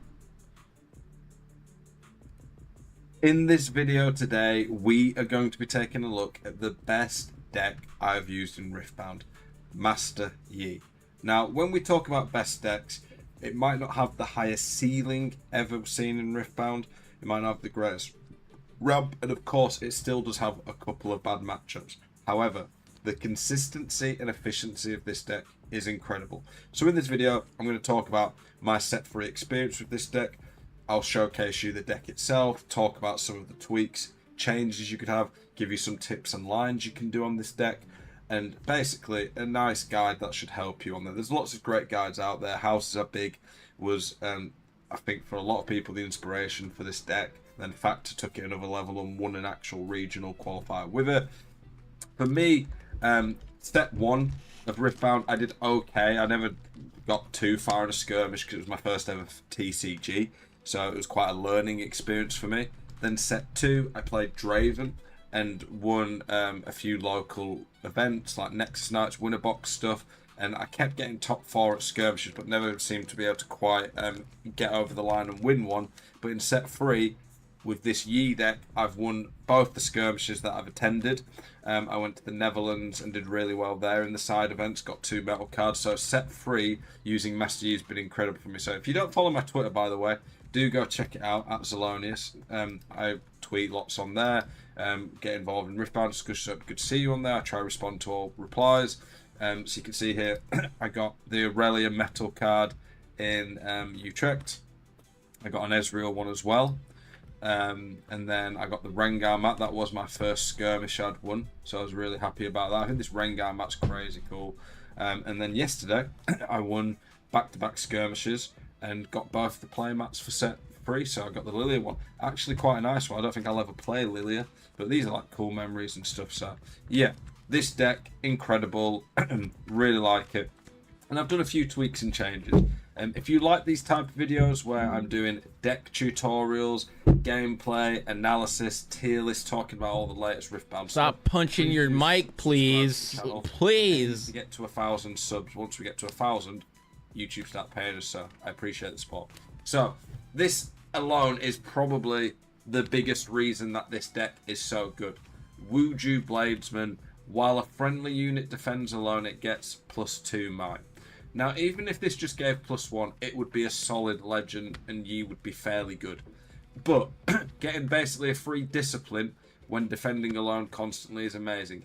Just as a side note, this doesn't mean that if a unit has free, if you have 2 units with free on either battlefield, Falling Star would still kill them both.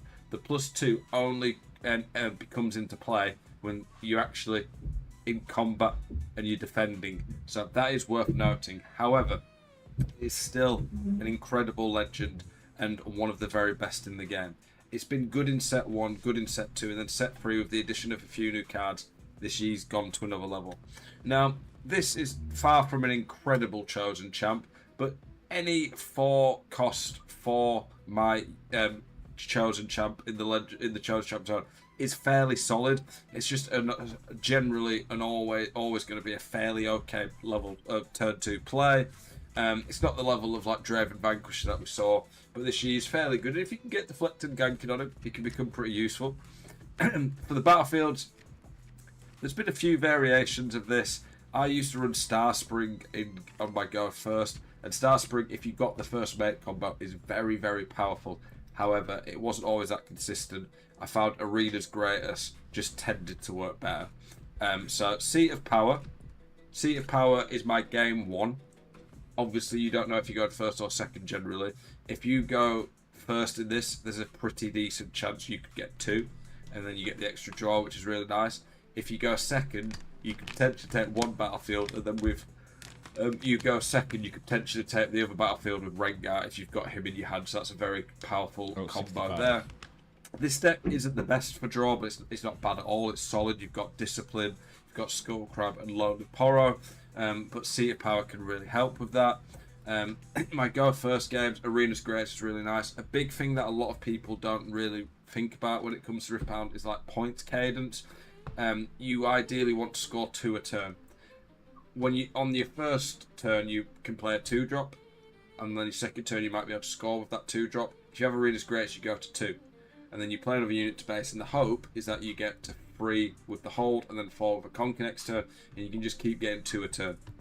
Arena's Greatest really helps with that points cadence, and as a go first, it's just really powerful. As long as you don't brick, you will win most games using Arena's Greatest going first.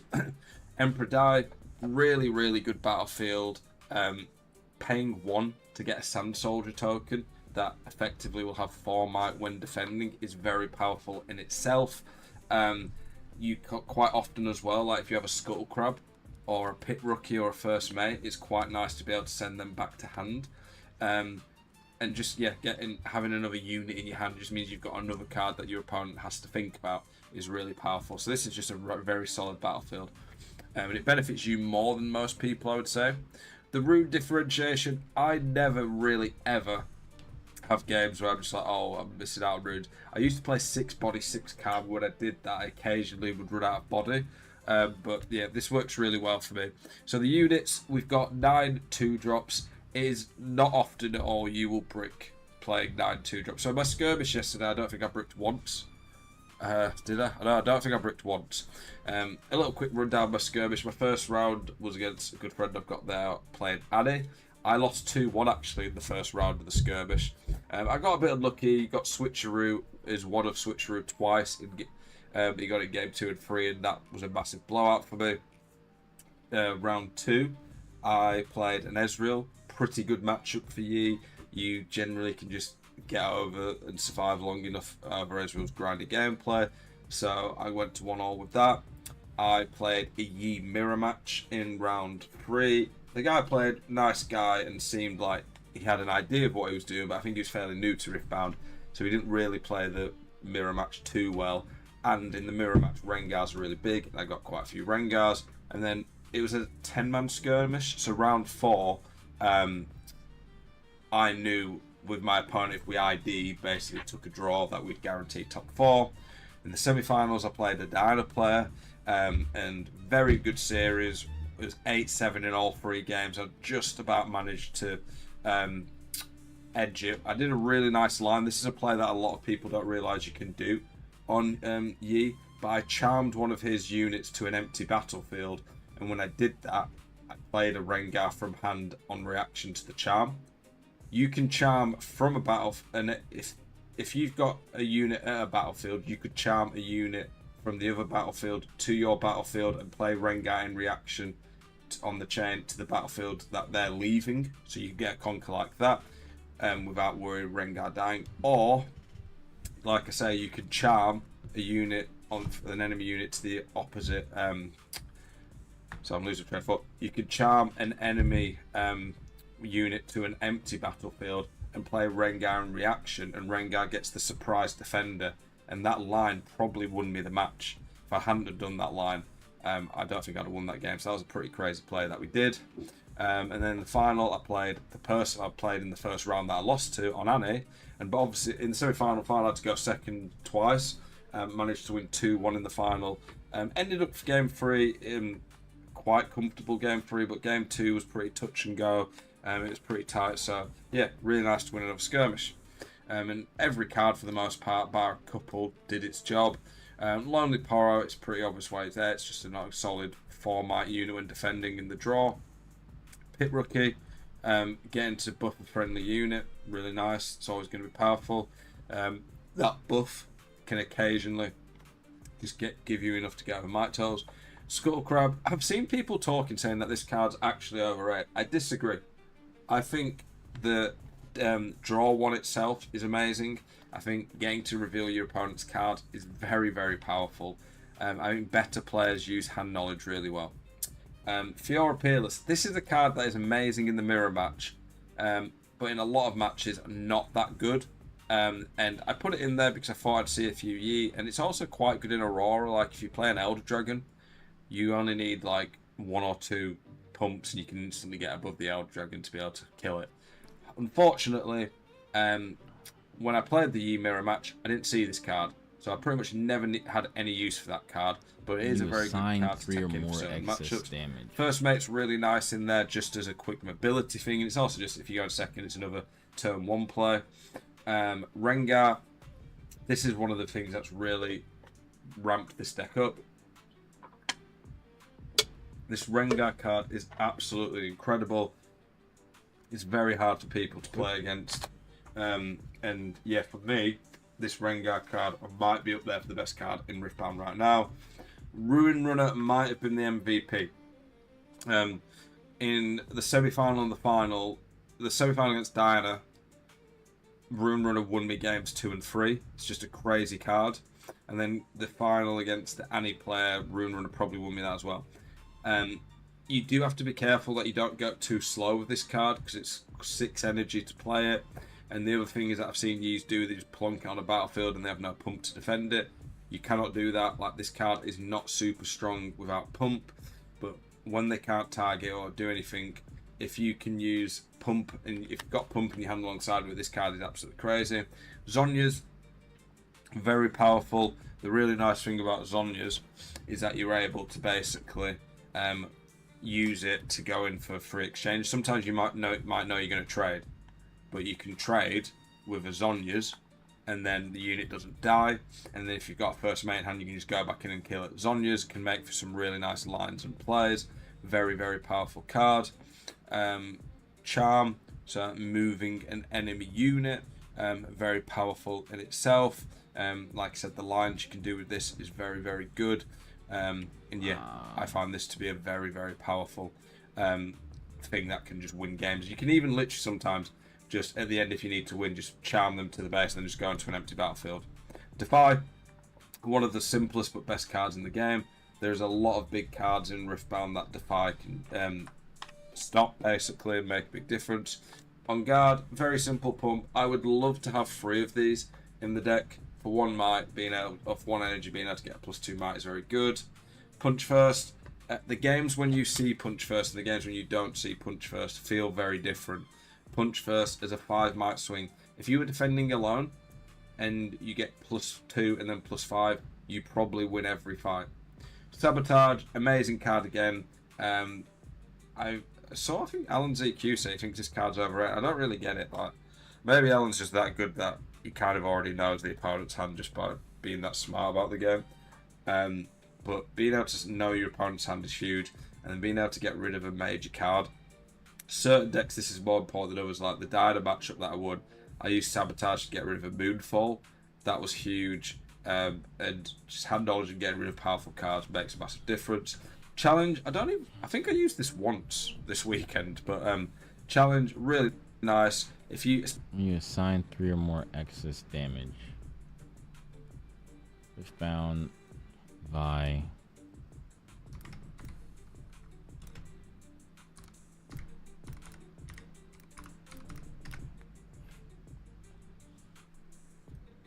If you like hitting things really hard, moving across the battlefields at lightning speed, ending games before your opponent can stabilize, then Vi might just be the deck for you. There are a few viable choices for Vi's chosen champion, and honestly all of them have merit depending on how you want to play the deck. We'll start with the original Fury Vi Destructive. This one is personally my favourite, and one I would recommend. She allows you to recycle the one I picked to gain a huge might boost, while also naturally having ganking. This creates some absolutely disgusting endgame scenarios where Vi can conquer one battlefield, trigger her legend ability through the excess damage she deals, ready herself, then immediately gank across the other battlefield for another point. Because of this deck can be extremely capable of ending the game at 6 points out of nowhere. The downside of this Vi is that she can be a little bit limited by the amount of cards in your trash, and if your opponent can answer her at the right moment, it can be rough. However, the flexibility and game-ending potential she offers is honestly ridiculous. The newer Fury Vi Hot-Headed, is extremely strong as well. Instead of relying on recycling cards, this version can repeatedly pay energy and power to double her might over and over again. After a couple of activations, she can quickly become absurdly large and wipe out entire battlefields by herself. Unlike the previous version, she does not have ganking, but she does have deflect, making your opponent have to pay extra resources to interact with her. This version can be less explosive at outright ending the game immediately, as it doesn't have ganking, but is much better at brute forcing through difficult battlefields and maintaining pressure. The Order Vi Peacekeeper, is also a very solid option. She has Ambush, allowing her to quickly jump into combat and swing fights. On attack, she can stun opposing units, making her very flexible as a tool in the toolbox that works really well in more reactive or combat-focused builds. Personally though, I would recommend one of the Fury Vi's. The ability to aggressively end games at 6 points is just too valuable, or the ability to take down large battlefields fits what the deck wants to do perfectly. The early game is all about maintaining point parity, while establishing efficient units that can become difficult to deal with later. Your ideal starter are cards like Unsung Hero or Pautiparo. These units can become extremely annoying once gear gets attached to them. One mistake commonly made here is blindly racing for points early. That's not actually what this deck wants to do. Make sure to stay on even point parity while carefully applying pressure and building towards an explosive mid-game. You also want to avoid dumping your entire hand into fights early, so pick your battles wisely.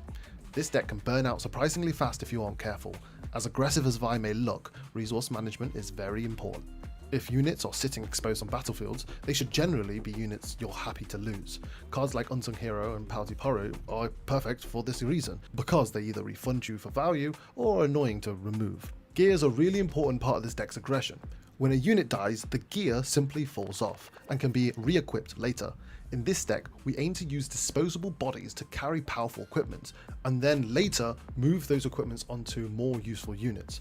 The mid-game is where this deck really comes online. Your equipped units start becoming threatening when combined with Vi's legend ability, enabling some powerful tempo swings as you can use your legend ability to ready your units anywhere, either for easy 2-point turns or to have them run away for safety. Useful units here are cards like Kaiser Survivor, becoming extremely strong because the deck naturally wants to conquer battlefields repeatedly. The extra draw power helps you to keep up your aggression without running out of gas. Late game isn't a place that Vi wants to spend particularly long in. This deck wants to close things out quickly and before other decks can stabilize. Your strongest turns usually involve creating one absurdly large attacker and wiping out a battlefield through excess damage and immediately converting that pressure into another battlefield through ganking or ready effects. I want to show off a really cool combo that actually ended up happening while I was testing with this deck. Let me set the scene. The first battlefield had Galio and a reflection clone token of Galio, so that battlefield had 12 might on it. The other battlefield had a Glask Mixologist as well as a Ruined Rex and 1 hidden, so we're dealing with 23 total might with hiddens and death knells to play around. From my side, I had a Rek'Sai in hand, I had not yet used my Vi Destructive Chosen Champion, as well as a Death Grip. I also had Hextech Gauntlets and BF Sword, which were on board already as this was quite late into the game, and I was on 6 points. To begin cracking this wide open, I accelerated my Rek'Sai and then used Rek'Sai's ability to accelerate my Vi from the champion zone. With 9 cards in trash, I recycled them all to boost Vi up to 12 might. I equipped my Hextech Gauntlets and my BF Sword to Rek'Sai and had it attack the battlefield with Glass Mixologist and cards Ruined Rex, in of which it would die in the process, but it would swing in for 10 might due to Rek'Sai's Assault as well as the Gauntlets and BF Sword equipped. If this were to be successful, I'd be able to take out the Ruined Rex and deposit my Rek'Sai into the trash, giving me enough might for my Vi in the back to kill the Glass Mixologist with enough excess might and damage to trigger the Vi Legend ability, readying her so she can take over the other battlefield now that she would be on 13 might, due to the Rek'Sai having died and been recycled. So to stop this, my opponent flips their hidden. This hidden is Hidden Blade, and this could have won them the game as we were in the end game. However, by using the Death Grip, I was able to transfer the 10 might of the Rek'Sai down to my ready Vi and base. Always love watching your streams. You have yourself a good night. All right, man. See you next time. Taking it all the way up to 22 might. Then, after recycling the Rek'Sai anyway and equipping the Gauntlets and BF Sword, she rose to 29, which is far more than enough to wipe out the Galio board, ready via the Legend, and gank across to end the game. I thought that this example was a perfect demonstration for what this deck kind of wants to do and how strong it can get out of nowhere. 29? Plus keep in mind, that entire play sequence only costed 9 energy. Let's talk battlefields. Vi generally prefers aggressive battlefields that reward conquering, tempo, and fast pressure. Any battlefield that lets you maintain aggression while forcing awkward combat is naturally going to favour Vi. Since the deck specialises in oversized attackers and excess damage, battlefields that encourage fighting are extremely valuable. So a couple good options here that we recommend: Sunken Temple, so you can get the draw as a reward for big might swings, Arena's Greatest to speed up the game, Valmor's Lair, so your enemy's units are trapped and your big pushers can take out more resources from them, Windswept Hillock, so that your units always can do a big sweep as a reward for your might. For key units, let's talk about Vi. No matter which Fury Vi you choose, these are your main closers and primary way to blow games open. The combination of massive might numbers alongside Vi's Legend ability creates some scary aggression. Rek'Sai lets you threaten ending the game and is honestly crazy. Kai'Sa offers extremely important draw power for the deck. Since Vi naturally wants to conquer battlefields aggressively, she helps maintain your pressure by keeping your hand full. Darius Treferian acts as an excellent closer and repositioning tool. He offers aggressive turns with his inbuilt movement, pairing nicely with big might boosts. Pike is a cheap and fast ganking unit with a way to be played ready. It's perfect for what the deck wants to do. Come out fast with 4 might and blow up a battlefield, ready yourself up and swing to the next. 4 important spells. The first one is Sacrifice, one of the best utility.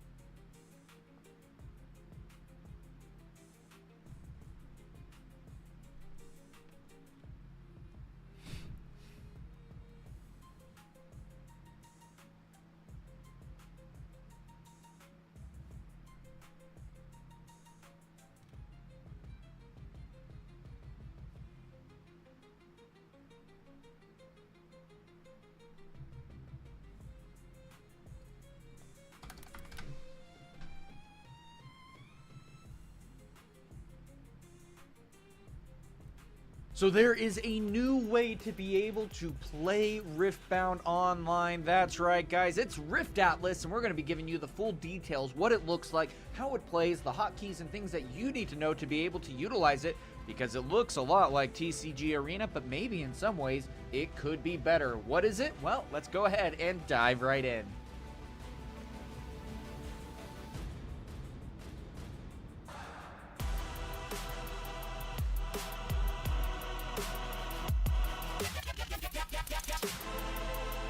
So this was interesting because when someone said, hey, wait, there's a new client out there that allows you to create decks and also play against people randomly, or, you know, your friends and stuff in hosted lobbies, I was like, you know, actually, no, I'm good. But then they were also saying, well, in some ways it actually is feeling a little bit better than TCG Arena, and I was like, okay, cool, well, let's then take a look at this. And I do gotta say that yes, some of it might be a little bit worse in some ways and a little bit better, but that's one thing that I love, is that we are getting some form of competition here. And that's why I really wanted to also bring up this website, because in some ways you might actually be enjoying this more than TCG Arena. Now, first and foremost, I will say probably one of the biggest mistakes that they made is that they start in light mode. Sorry, no one likes light mode. We like the darkness. Put it in dark mode. No, but that really wasn't the biggest deal, and it simply is a click just right up at the top of the menu to be able to turn it into dark mode, and that is it. Not only that, though, being able to import a deck is relatively easy, and also the website itself, when you're actually in a game, there's some weird stuff that's like maybe a little bit confusing. I mean, last night when we were playing, we kept right-clicking, expecting for a menu to pop up like what we're used to on TCG Arena, but that's how you actually recycle or get rid of a unit and put it into the trash. And so it was like, oh gosh, there we go. Okay, sorry, my unit just got put into the trash again. That's what ends up happening sometimes, but you know, nothing too horrible with that, all things considered. Now, the big thing here is going to be that this is going to be a room that you are able to join.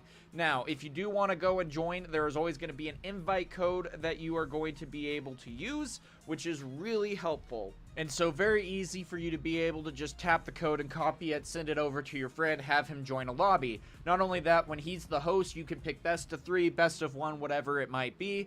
And also, if you're brand new and you barely even have a deck, you can literally just hit import deck right here, paste it, and then hit import deck, and you're good to go. So something that I really like about that. Not only that, you can also import and choose your decks. You can save your deck right here.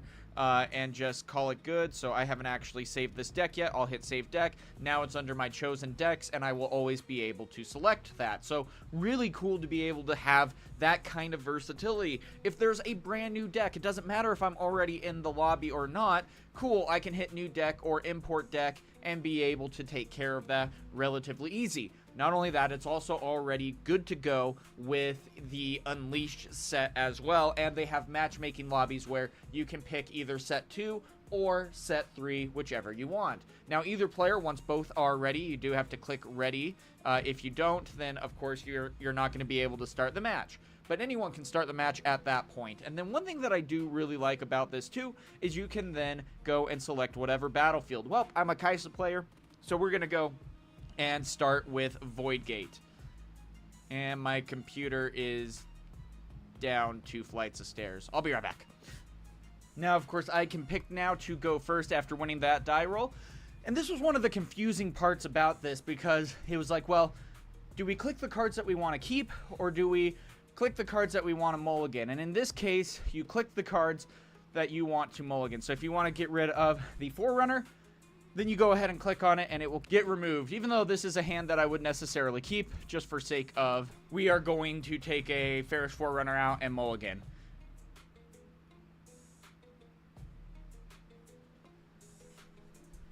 So the one thing that I really do like about this, now, yes, it is a little bit spread out more, or bigger in this case, but you have a lot more room to be able to work with.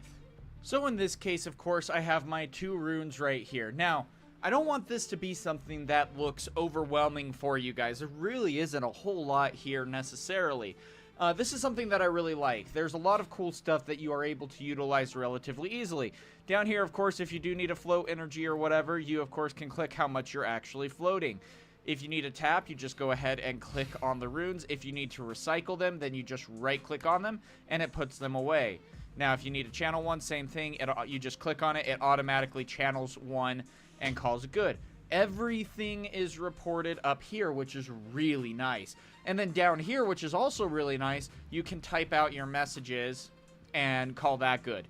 Now, if you need to tap anything, play anything like that, everything is able to be done. So, even if you just want to click, you don't have to drag, you can just click and call it good. Same thing down here, you do want to be a little bit careful with that. One thing that I do like too is that they give you the ability to actually organize your cards or mix them around, which I also really like. One thing that is interesting too is, say for example, I have a Ferris Forerunner and it ends up dying. Well, on each of these battlefields is a plus marker, which means, oh, my Forerunner dies. All right, well, back in base, I get 2 mechs. Okay, cool. There we go. If you need to get rid of them, just right-click or drag them off into the trash, one or the other. Very easy there. If you need to reveal your hand, down here right next to where your hand is, you can go ahead and click reveal. Has a little button right here that says hand revealed, which is really helpful. And then you can go from there and click on it and hide it again. So, really fun, really intuitive on how a lot of that works. So instead of like on TCG Arena, you're not gonna, like if I was Victor, for example, you're not gonna like tap, right-click, and try to make a unit. Instead, you would tap, click here, create a 1 might recruit. Okay, cool. That's relatively easy there. Now, there's some really awesome interactions that I absolutely love here. So for example, if I go ahead and click 2 and play out this Poro, again, I can also just click on it and it automatically comes out exerted. So then let's say it's my following turn. The dude's ready and it's like, all right, cool. I want to go into the Void Gate. This is one of the coolest aspects because this is one of the hardest parts about TCG Arena. There's so many times I'm saying pass focus, do you have a reaction, whatever you want to say here. And now it's just a click. And then it goes over to the other person and it says that they have, if they want to play anything or if they just want to end showdown. Okay, that's really cool. And then after, of course, they do that, then you can get the point and you can go up to 1. Now, of course, because my computer is downstairs, the one that I'm showing this off with, the points automatically update when the showdown is finished. One thing that's also really cool, for example, is you can go 1 and 1 and then play out a spell. There's an awesome button up here that says resolve. Now, on the flip side of that, when your opponent plays a spell, then it is also going to be saying approve. So that'll give you the sign that, see right there, it says Silence Knight approval pending. So I'm waiting as Jon Snow to get over there and see what is up with that. He's gonna hit approve if I was actually downstairs on my other computer, and then I can resolve that, and the spell now can resolve. One other thing that I really like about this too is in the upper corner, we have recycle or we have target. So we could go here and hit target and immediately just draw out where it is. I love that they have that button, and then right, of course, you can clear arrows. One thing that's also really nice too is if they have a repeat spell, well, then you just have a button right here. It automatically knows that it's a repeatable spell. You click repeat up here, and it lets your opponent automatically know that you have repeated it. Really awesome right there. Absolutely love that. Then, of course, you can click resolve. Things go, and things like that happen, and then you pass over. It is your opponent's turn. The 3 spells automatically will go, and he will do his turn. So now you'll notice that I automatically got the point for holding. It recognizes that I have a unit at a battlefield. Really cool. Same thing now. We can score. He probably ran downstairs. He ran downstairs and ran back upstairs. Well, boom, he's out of breath. You ready? Okay, there we go. Nice. Now, here's going to be the cool part. You can then just go through and play out your game as you see fit and then be able to get things done. So really cool to be able to do that. And then here we go. Boom. Now we'll say that they actually clicked the approve and then re-resolve, and we can also even target out all of that. So really cool to be able to see that. Then not only that, we also have play, recycle, hand, and banish. So in case you get like the signature spell there, you're going to be able to get that going. And so really cool. A great way to be able to communicate. That's one of the biggest things that I love about Rift Atlas, is that you're able to communicate so much more fluently than what you were going to necessarily have on TCG Arena. Now, this does kind of suck in the sense of maybe watching tournament gameplay. The cards are going to be zoomed out a little bit more. They're going to be smaller. That's going to be the hardest part. But as a client, to just learn and play the game, it is so much more intuitive in how things actually work and the hotkeys that you need and things along those lines. Very helpful there, and really like what it actually brings. Now, one final thing that we are going to be going over is down here. They have on and off buttons so that you are able to turn on like the XP counter. you're able to turn on the stop at beginning phase style if you're running like a LeBlanc or things like that, which is really helpful. And then on top of that, we also have emotes, give control, label card, duplicate, which is also shift C, apply buff, and add counters. Now, you can just hit C, for example, or hold C, and then select counter. You can do plus or minus on this. So it's like, oh, well, I played cleave. She gets +3. Okay, cool.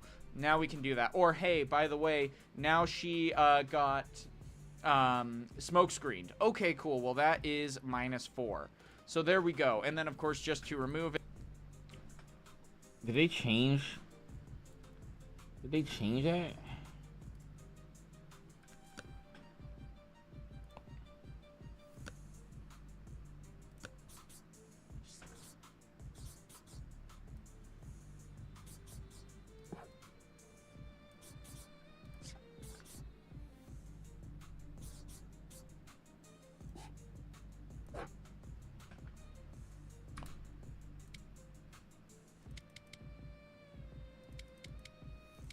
Oh.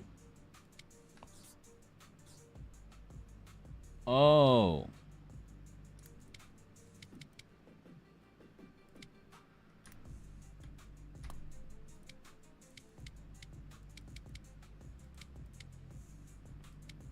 Oh. Okay. All right. There's X's right here that you can just highlight over and hit X. Now, on the plus side, you can also apply buffs, which is B, or you can just click and click, boom, there's a +1 buff right there. You click on that, it gets removed. So really intuitive. Again, I really like that. If you have a unit that creates a +1 recruit when you move in, then boom, there you go. You can just immediately add that there. So say this was the one that was able to do that. You move in, you create the recruit, then you go hold C, you do +1, +1 to be able to show that you are in the Trifarian War Camp, and then you can pass focus and wait for your opponent to respond. Really cool to be able to see a lot of this, and I think that this could be something awesome to be able to make things. Now, likewise, if you need to use something like Stack Deck, you can right-click, and then you just right-click, and over the deck, and you can see all 3 cards. Now, they have Recycle All, they have Look at One More, they have Reveal to Opponent if you're playing Aurora, and Close. And so it's like, all right, well, I want to add Smokescreen to hand, and then I will Recycle All and call it good. Okay, cool. Now we're all set there. The stack deck has resolved. It will be in the trash at that point, and we'll call it good. So again, just a lot of fun to be able to see the intuitiveness of this, and it has things that are automatic enough that you're able to utilize it well. That you Sort of.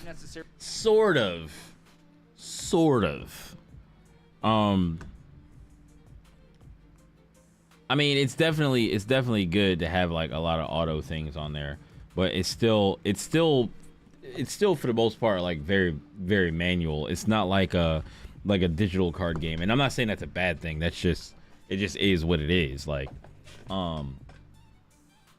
you gotta remember how to utilize all these things and when to click them and when to do that, so that it can be as smooth as possible, or else you get people who are like impatient and they're just gonna be like, and they're also new but also impatient, and they leave, and it's like, can we finish? Can we try to get through the game so we can like finish it out? Like, people, we trying to learn here, you know what I'm saying? Like really worry about scoring each and every turn or things like that, and you just have more space. That's one of the biggest things. Now, that's why I said, like, for tournament stuff, if you're trying to cast a tournament or run a tournament, viewers might have, especially if they're watching on the phone, they're going to have a hard time telling what's what. That's going to be the hardest part about this.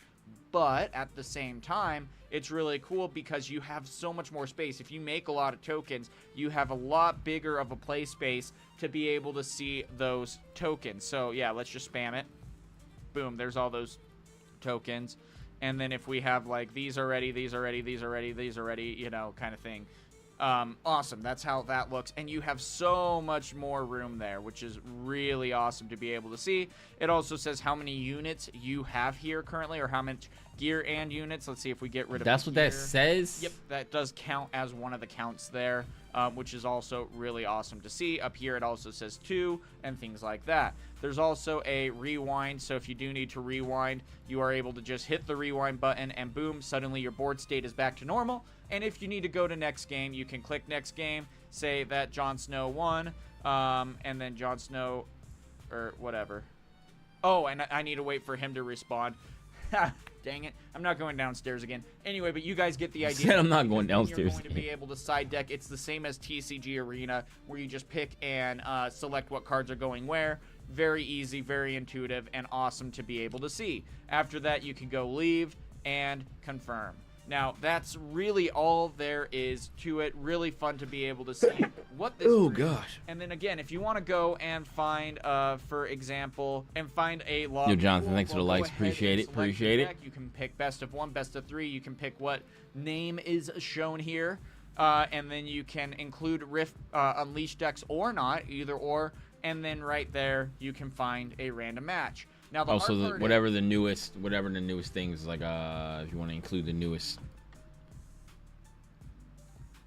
Have I ever played Naraka Blade Point? I have played Naraka Blade Point, but I played Naraka Blade Point maybe like 4 or 5 years ago, but I didn't play it for that long because I would run into bots like 90% of the time, and then the time that I didn't run into a bot, where I'm like, is that a bot? Dude runs up on me and slices me apart, and I'm just like, I wasn't ready. What game is this? It's Riftbound. It's League of Legends. Well, it's Riot's new card game. It's a physical card game, but they have a they have two ways you can play it online, through TCG Arena and through this thing called Rift Atlas. And TCG Arena was the first one to have it on there, and then I think Rift Atlas popped up, and a lot of people are switching over to Rift Atlas to play Riftbound because it's built specifically for this. I mean, not that TCG Arena is not, but I think whoever made it probably was like, oh, I want to build a better version of this for Riftbound. So like, I'm not playing against anyone right now, but what I've been doing is I've been trying to learn the game. So I was learning it yesterday, and let me see. Yeah, so I was learning it yesterday, and I was just basically coming in here. I would pick a deck list and just play the two decks against each other, because in this thing you can, I don't know about, I've never played on TCG Arena, but you can play the two decks against each other by like switching your seats.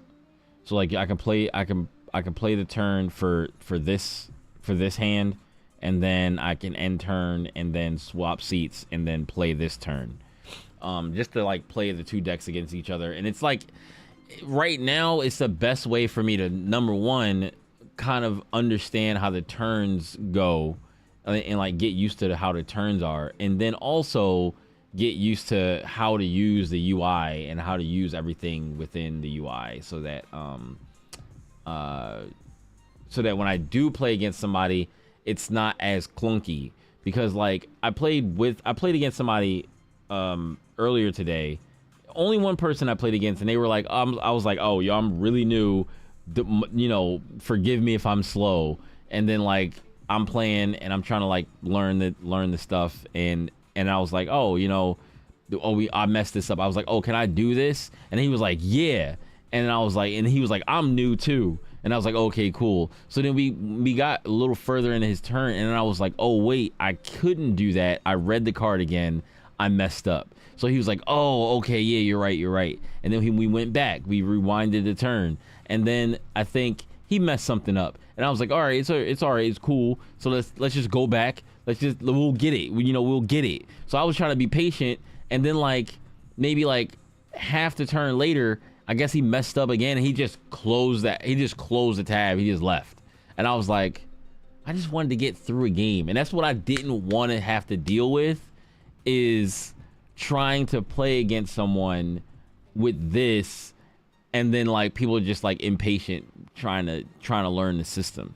So like I did actually buy a real deck today, and I got a Vi deck today, like an actual deck.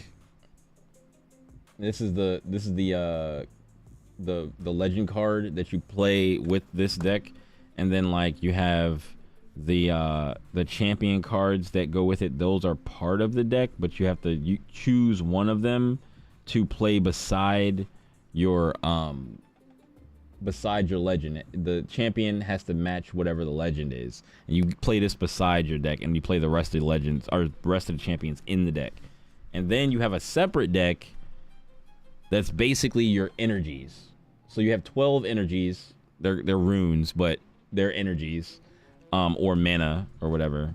And you can have any number of them. You just have to have 12, and they have to match the color of your legend up there in the corner. Red and yellow is this. So I have these red and yellow. And then you have three battlefields. So like their battlefields, your energies, and your legend don't go inside your deck. They get played like your energies have a separate deck. You choose a battlefield to play at the beginning of the match, and you choose one of your champions out of your deck to play beside your legend. And then you can choose to bring in your chosen champion anytime you have the resources to do so, just like it was in your hand. But it's always available on the side of the game, on the side of the board. So, and then every turn you draw 2 runes and lay them on the thing. So like the energy goes by fast, like how in Hearthstone and how like in Magic or whatever, like you usually get like one mana per turn. In this game you get 2 mana per turn. And then there's like a recycle mechanic where some of the how am I enjoying the game so far? I'm trying to enjoy it a lot. You know, I'm trying to enjoy it a lot, but it's hard because I haven't really been able to play anyone yet. It's still the same except free to play. Yeah, with Rift Atlas, it's still you can just hop on, make a deck, and just play. But you have to understand how to use the UI and all the counters and all that kind of stuff. Some of the stuff is automatic, but most of it you have to make sure you're doing everything correctly and resolving stuff. But it gives you some help with that. It doesn't make you do everything 100% manually, but it's not as automatic as like a regular digital card game. But yeah, so what I was saying with the champions, sometimes they have a recycle or a power cost, right? Where this is a 4 and they have like a color icon underneath it. I wonder if this deck has any of those in it. I think it should.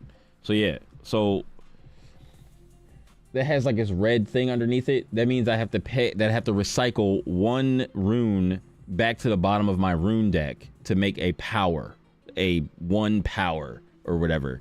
And you can use a exhausted rune to do that. So like I have to pay 1 rune to play this, which means I turn the rune to the side, and then I can use the rune that I turn to the side to put it back on the bottom of my rune deck to pay the power cost, as long as it's red. If it's yellow, then I gotta use a yellow one. So it sounds very complicated, but it's actually not that complicated once you like understand all the rules and shit. But like I want to actually try to play the game. So like I'm gonna attempt right now to play a person, because right now I literally just been playing against myself on Rift Atlas. So you can do find random match over here. You can do find random match over here, and you know, choose your whatever your deck. Choose deck. I have these 3 deck lists, and you can just choose find random match. I just do best of 1, and then try to play against someone and see how it goes. Let's just see what happens. Here we go. All right. 1 return a unit you control here. It says owner's hand. 1 time play non-token here. Each move. I'm just gonna pick this one. It's simple. I'll play a match if you want. I'm also new. Okay, yeah. We can play after this. We can play a match. We'll see if I make it all the way through this match.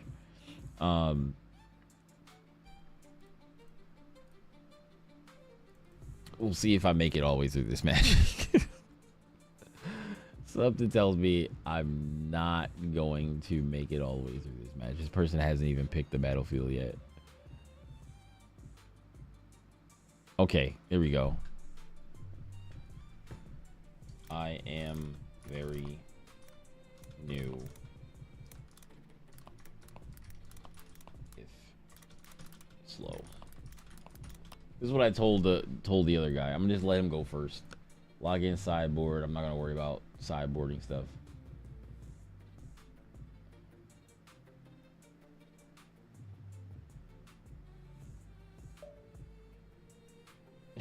Smiley face. 4 may pay 2 additional costs to play me. When you play me, if you pay the additional cost, move an enemy gear to your base. If you control it until I leave the board. If it's an equipment, attach it to me. That's hilarious. Okay. I'm gonna keep this hand.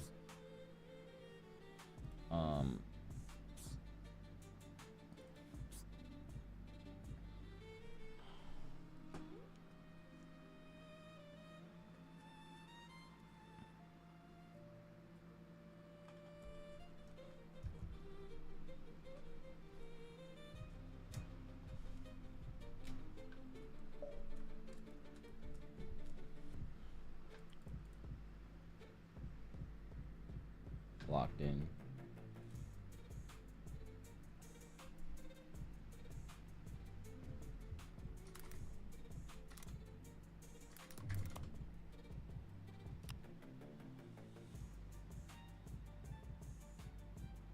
Disconnected. This person's disconnected. 24 seconds. So you might want to ready up. If you want to ready up, we can. I'll open a room if this person's not back soon.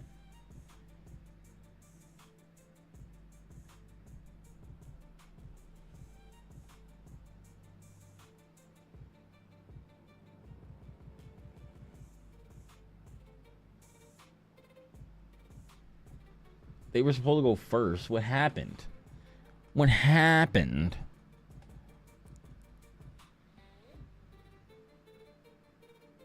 All right. All right.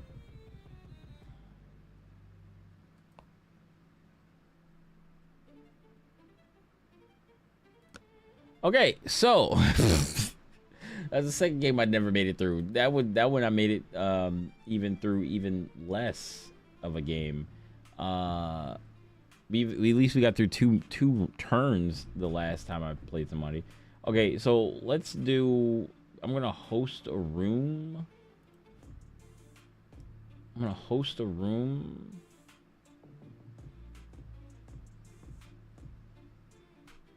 I don't. So A2ZYQ.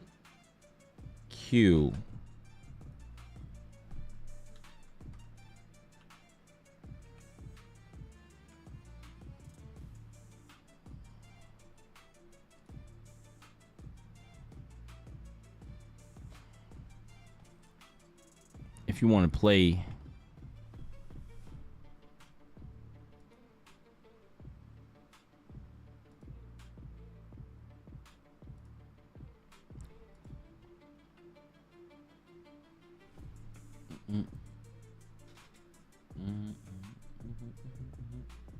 Oh, you're here.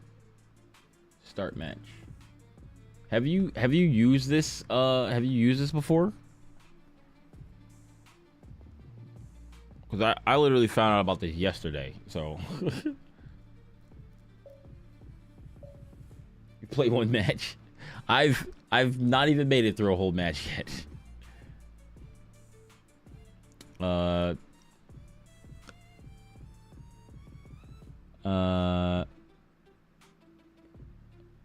Ready another unit.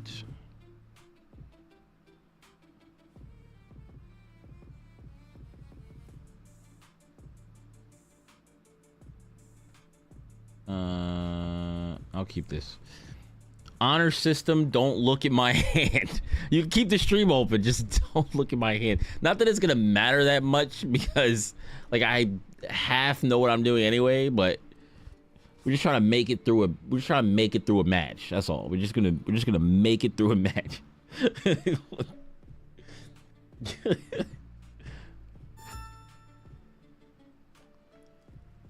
All right. Me ready another unit. So I don't want to do that yet.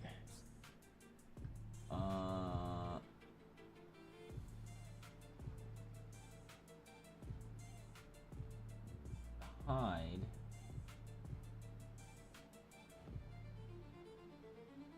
So I'm gonna do pay for this, and then I'm gonna go boom, and then I'm gonna go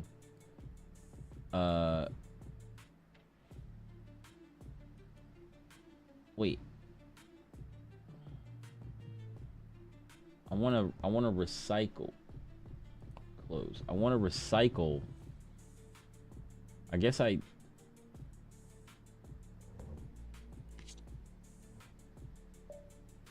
recycle calm rune.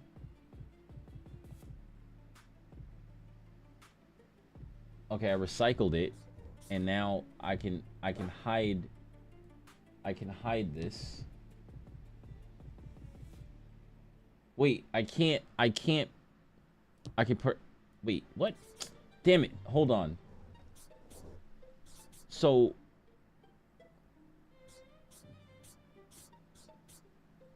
I'm gonna rewind.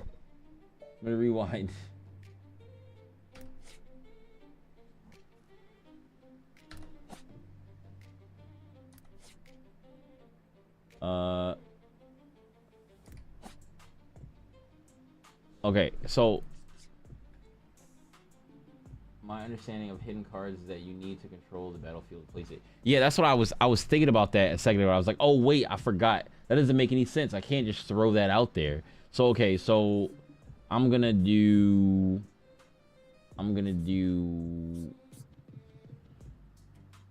screw it. I'm just gonna, I know this is probably a bad idea, but I'm just gonna do this because now I can't ready another unit. I don't have another unit, so I kind of wasted his ability, but whatever. It's fine. It's fine.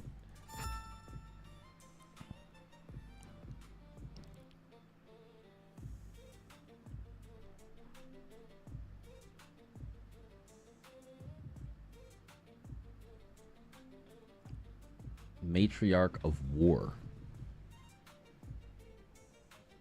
Ambessa. I don't even know if I've ever seen this character before.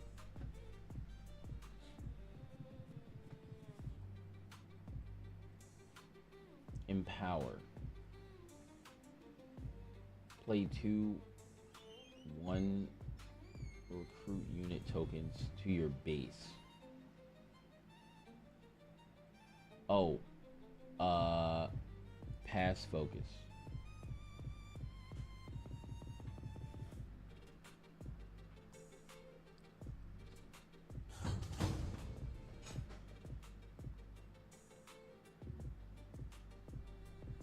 When you empower something else, empower me. I become empowered if I'm not already. Disempower me. Ready a unit.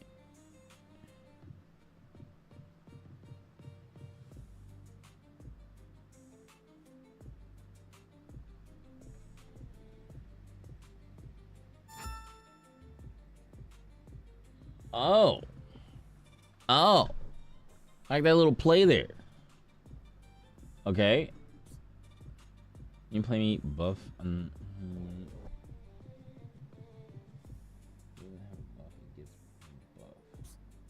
Okay.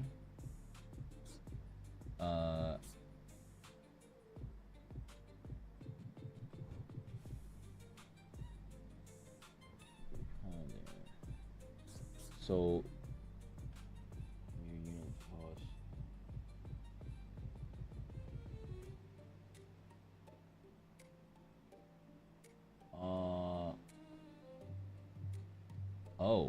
Oh, you may.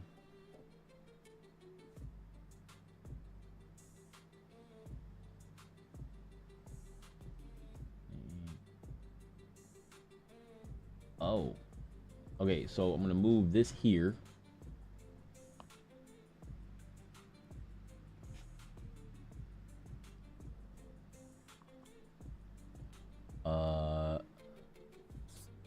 And then I'm going to. Okay. And then.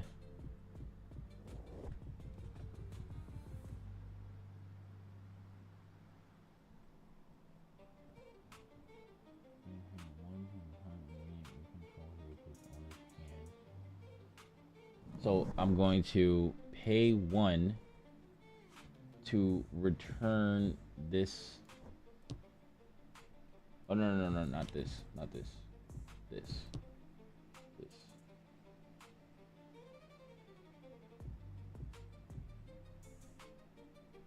And then return this to owner's hand, and then I play a sand soldier, a 2 might sand soldier token here, and then resolve, and then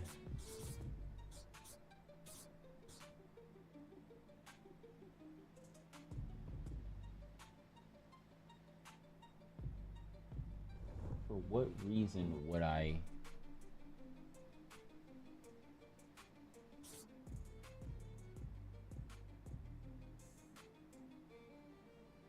Huh. I'm just gonna pay to play this.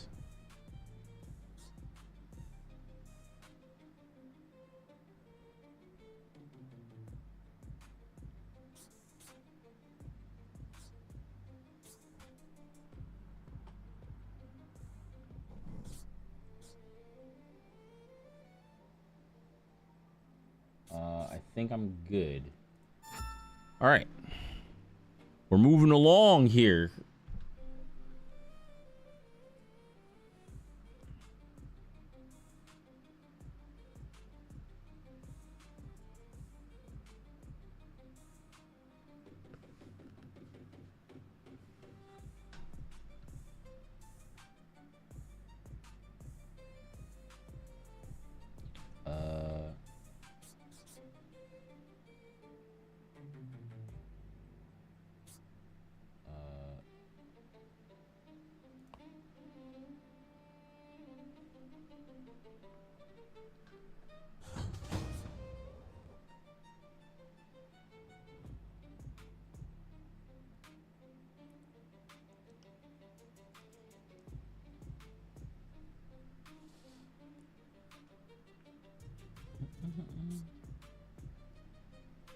This is 2.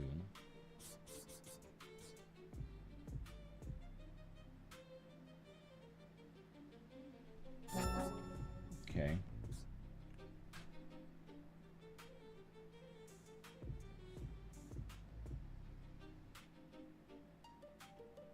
Oh, while a friendly unit defends alone, it gets +2. I'm just gonna, I guess just so I remember that this gets +2, I'm just gonna put 2 counters on it because it's defending here by itself, but it only matters when you're attacking. So like, I'm just so I remember.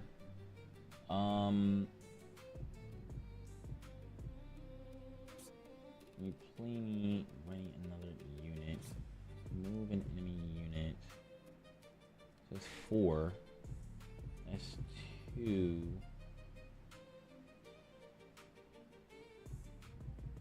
And when it dies,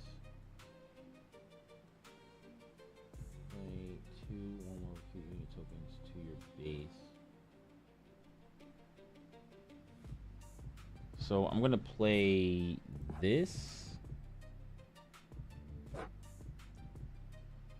And target this to here to other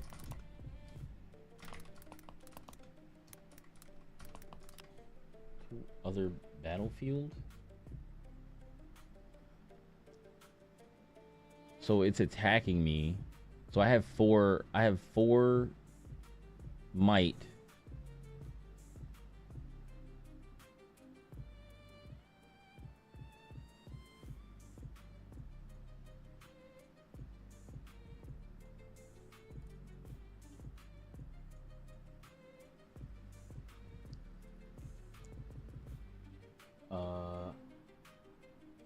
And then I can do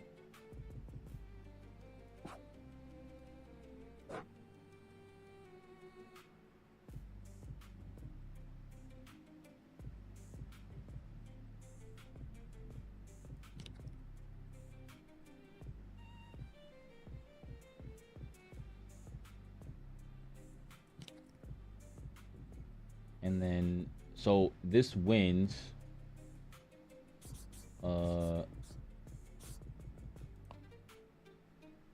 And then I'm going to move my guy here.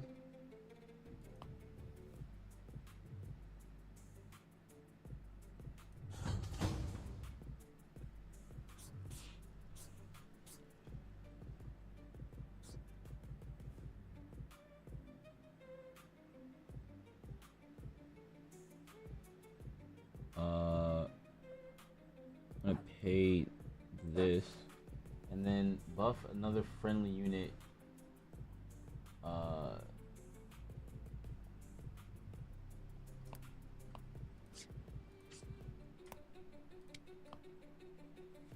Buff another friendly unit.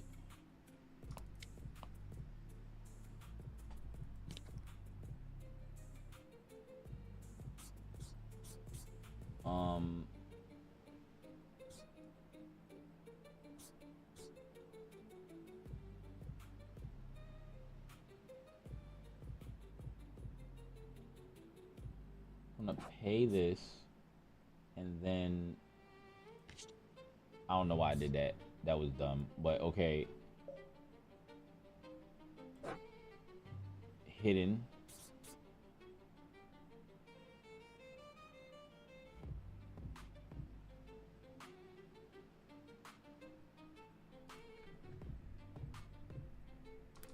Okay, yeah.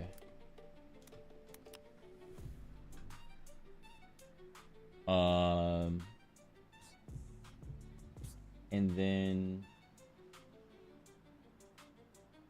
I think I'm done here. Okay.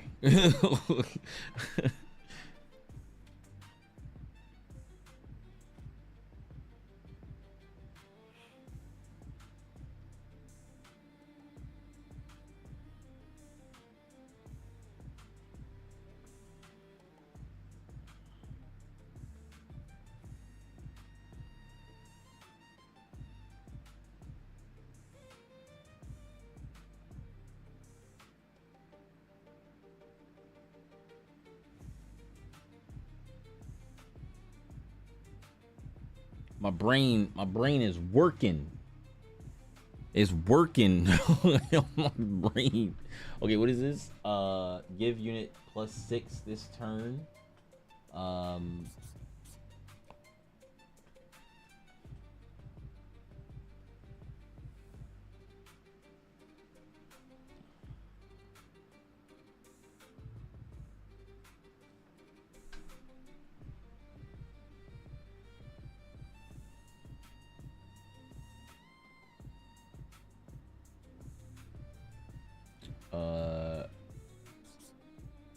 Cannot do anything in showdown.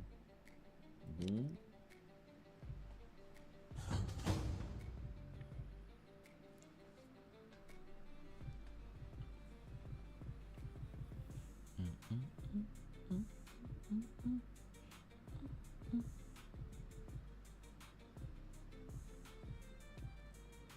So we have here.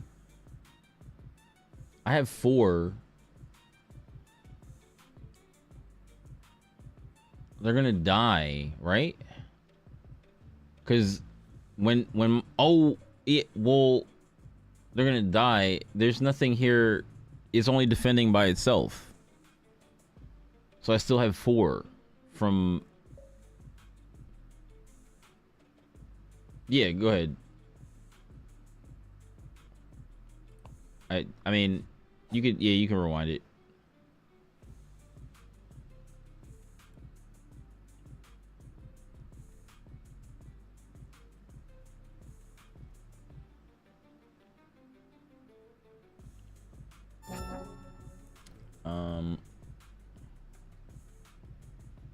Yeah, we just trying to get through the match. I'm not like worried about like super worried about like winning, you know what I'm saying? I'm just trying to make all the right decisions I can.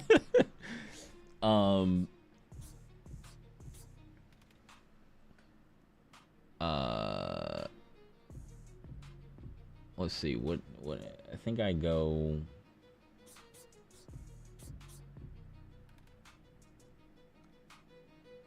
Gain 2 XP. So I think I can pay this and play him. And then we're gonna go when I conquer and hold, or hold, gain 2 XP. Can I do anything to get him ready? I don't think so.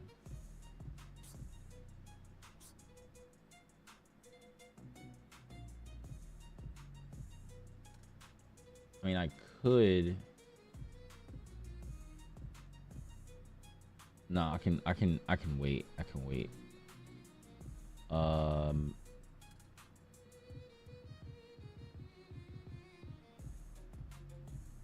Yeah, I can wait. I'm just going to pass my turn. Yep.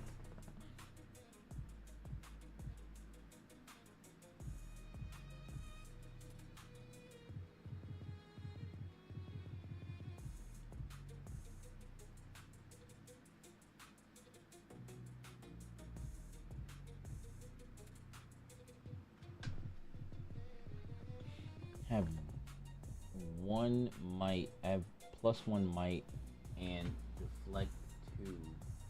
Opponents must pay 2 to choose me with a spell or ability. Pay 2 power. That's crazy. Wild.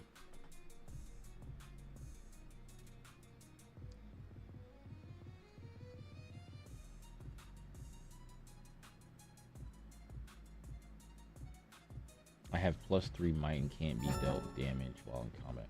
Okay. Reveal their hand. Choose a non-card and recycle that card. So, pay.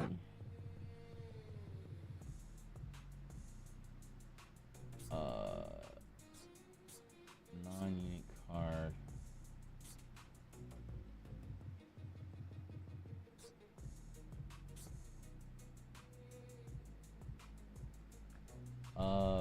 I guess I don't even know, bro. I don't even know.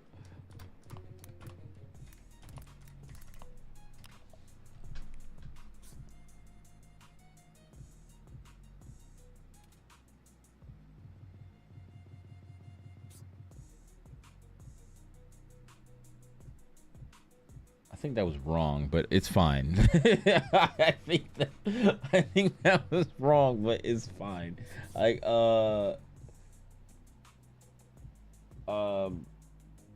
okay, so now I'm going to move.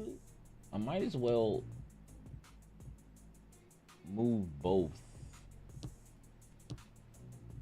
Move both here.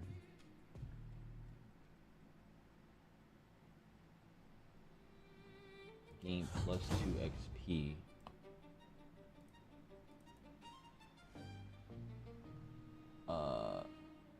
Okay, and then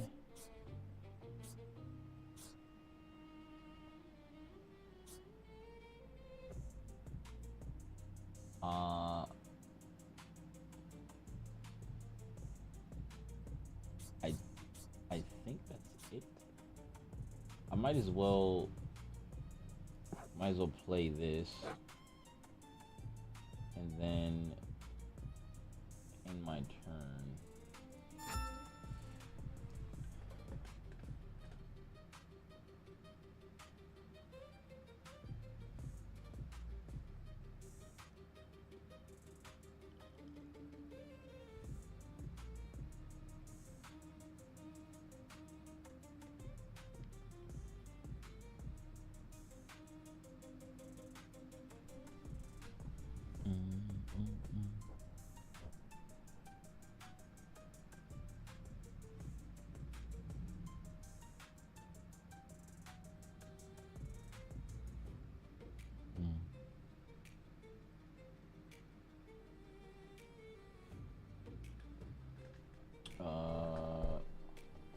Play this card, you may pay as an additional cost. Choose a friendly unit and enemy unit. If you pay the additional cost, give the friendly unit plus 2 this turn. They deal damage equal to their might as each other.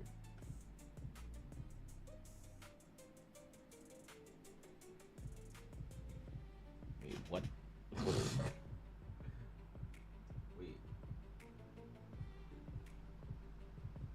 I'm just trying to read it because there's a lot of text. Choose a friendly unit and an enemy unit. If you pay the additional cost, give the friendly unit plus 2 this turn. So this gets plus 2, which means it has 5, and then they deal damage equal to their might to each other. So 4. Do I have a reaction? I think I have a reaction.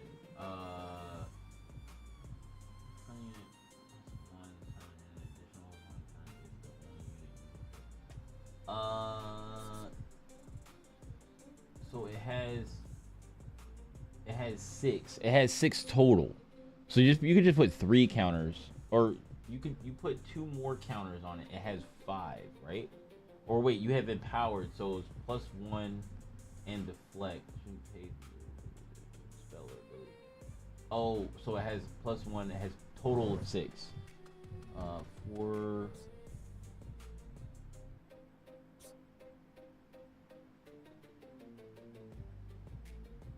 Spell. I think I don't know if I can play this action. I think I can play an action. Let me see something. Let me look up this rule real quick. If I can play an action in response to a spell.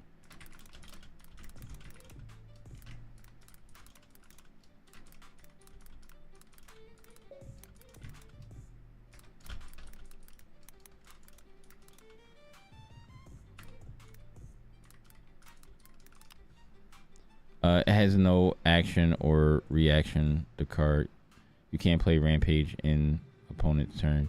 Oh no! I don't have Rampage. I just have an action. You cannot play an action speed card in direct response to an active spell on the chain. Okay, it just has to be, because you can play an action spell on somebody else's turn. It just has to be. I think it just has to be the first thing in the chain. It can't be spelled in action. I think it has to be like you do something and then I can play an action speed spell. Can be played on your turn or during a showdown, but only when the chain is empty and you have focus. Okay, all right. So he just so Yi just dies, right?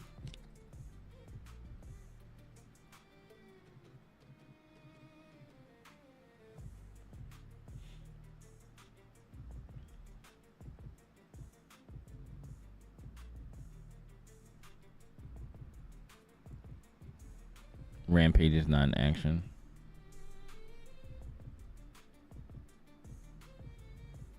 Yeah, it's just a spell, but it still can't. I still can't play it in response to a regular spell. So you got. I think I can do. Next time friendly unit would die, kill this instead. Recall unit exhausted. Okay, so I play from hidden. So I kill this instead.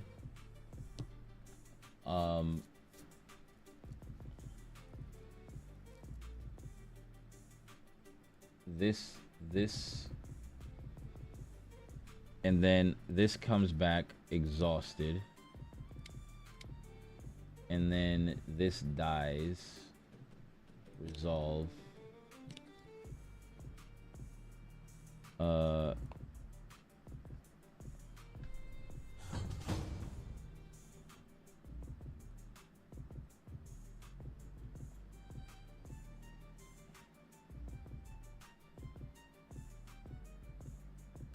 Let me see something. I wonder, do tokens die or did it go back to base? Do tokens die?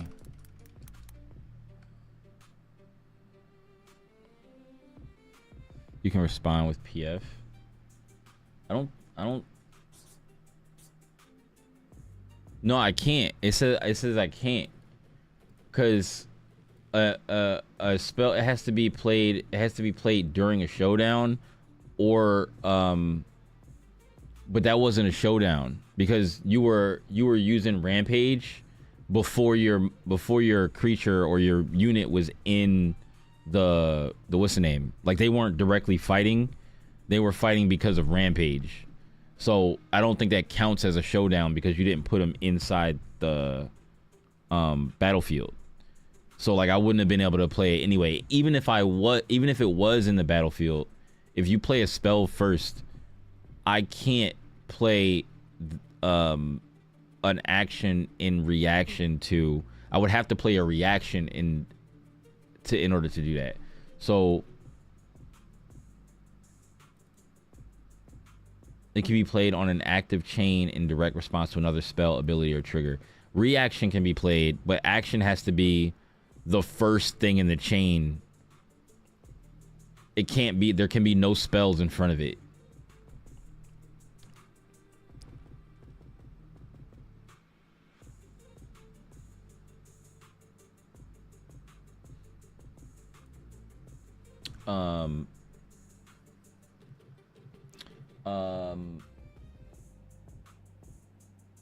So 6. So you're attacking here, and here I can do this. So here, so how much you have? You have a total of 6. So now I can do this. Now I can go pay with punch first, and I can do punch first and target this, and this gets so I'm doing 5. So it's 5 plus 2. So it's 7.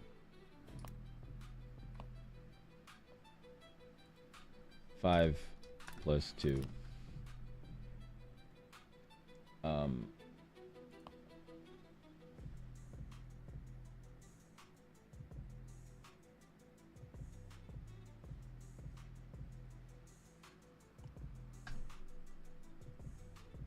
Oh, also defending alone. Oh, so it's another 2.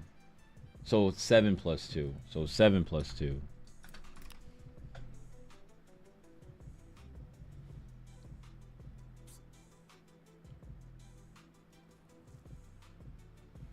Yeah. So it's I'm doing the counter. I have the way I'm using the counters is I'm only putting counters on for the pluses. I didn't add the 2 that's up in the corner.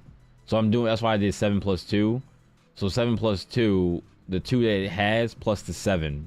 So I'm getting 5 from punch first, and then I get 2 from Yi, and then what was the other one?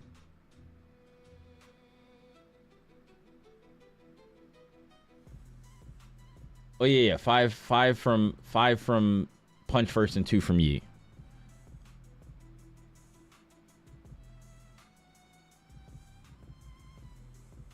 Where's the other 2 coming from? Oh yeah, the two at the top corner. I'm not putting. I don't add the top corner. I don't add the actual might to this number. I'm just using these numbers as the counters for the +1s. Or for the plus, whatever the plus is. The +5 and the +2 is here, plus this 2. Normally you put like total on the counters, not just the additional. I mean, if you want to do it that way, I figured since it was there already, you know.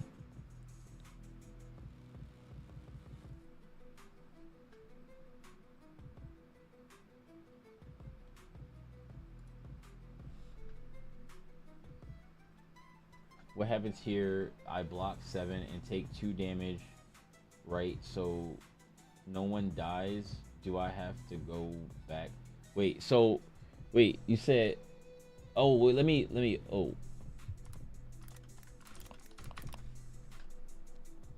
it will go back.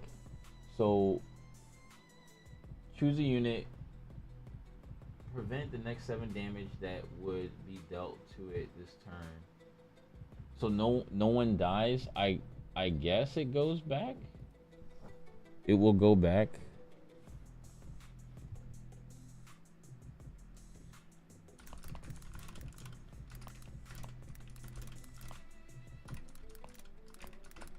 So what happens here?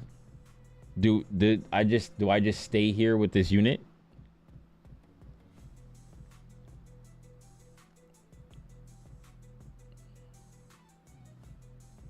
Oh, okay.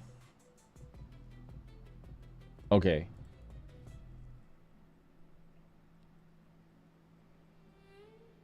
For this turn. I'm just gonna put 2 here, because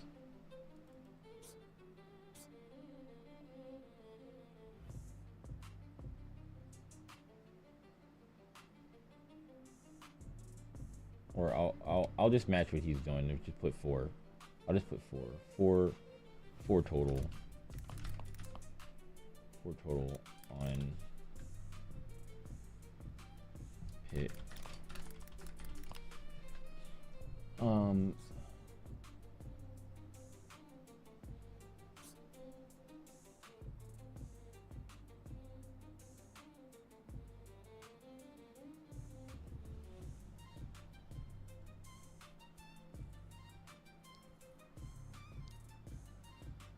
Yeah, I know. I just keep the 4 there so I remember that it's there. Because if I don't keep the 4 there, I'll forget. Like, I just know I'll forget.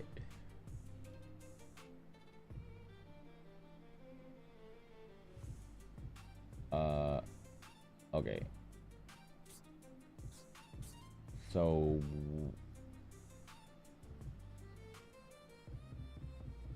oh, question. Do the sand soldier, do the tokens die when they go back to your base? Do they just die, or do they actually go back to your base? Because I wasn't sure about that.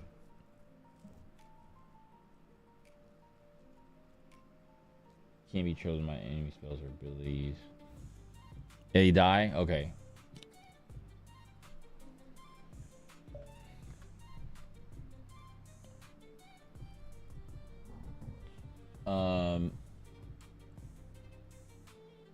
Yeah. You're on 7. Yeah, so I have to, in order for me to win, I have to hold both, right?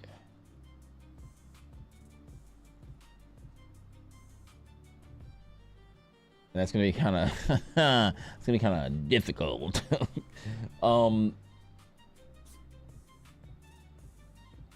So I can go 5, and this is 10, 2,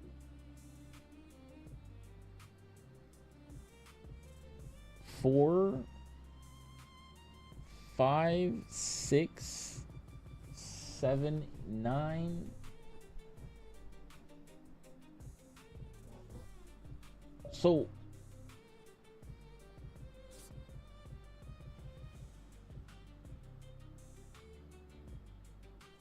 I can. Soldiers die if they return to hand, but can go back to base. Sorry. Oh, okay. I'm gonna put my sand guy. I'm gonna put my sand guy back.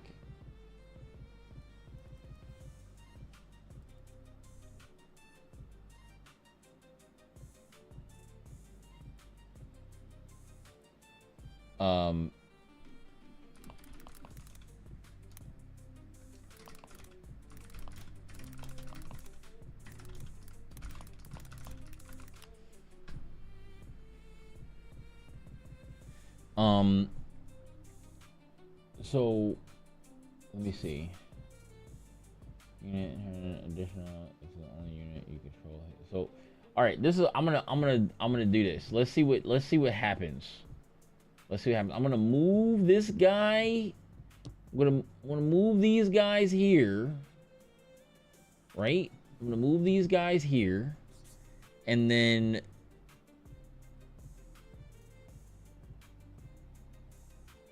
I'm going to do this, and then I'm gonna target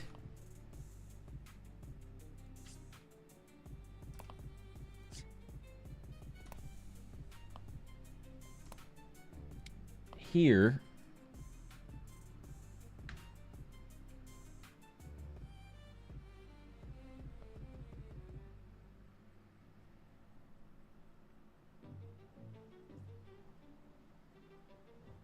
Spells for what he can have. You don't need to. You only need 1 point. His units can't move.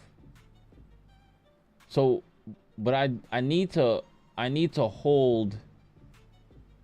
Can I win by holding just one thing? Because I can't win by one conquer, but I can win by one hold, right?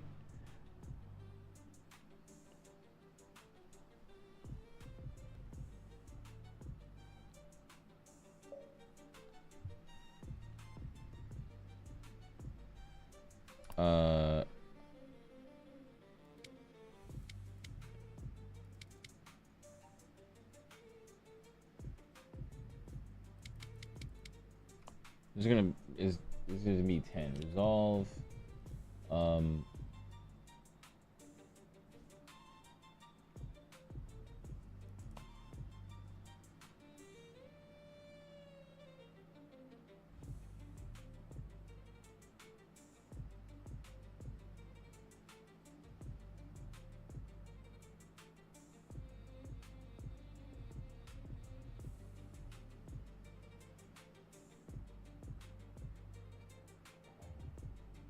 I think like so when I divvy up the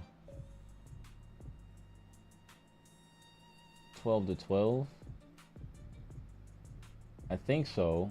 2, 4, 5, 2, 4, 5, 6, 7, 8, 9, 10, 11, 12. That is 12, 12. Looks like it.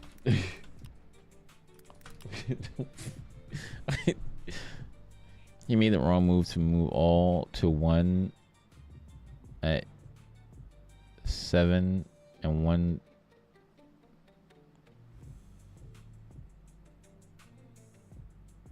So they just both die. Everything dies, right? So everything on this area dies, right?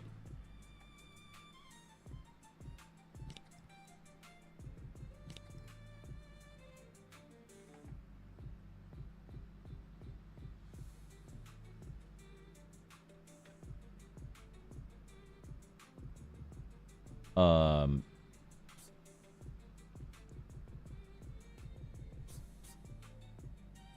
and then friendly unit on this turn an additional.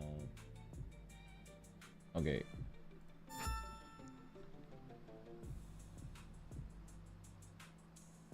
Oh, I forgot about that.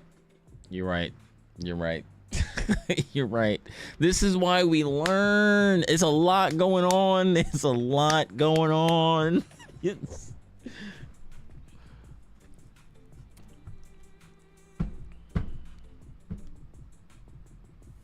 You are right. Yeah, I have not played a physical card game in a long time, and like this is like semi like physical because you got to do everything manually, or let's say semi-manual card game.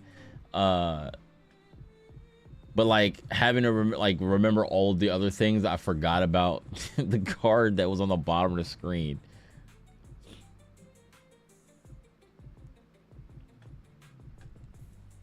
What do we got here? 7 total, and then 4 total. 4, 5, 6, 6. I can't defend that. Ouch! That hurts. That hurts. I'm one off. One off. Now I'm cooked. For one mistake. Wait, what do we got here? What do we got here?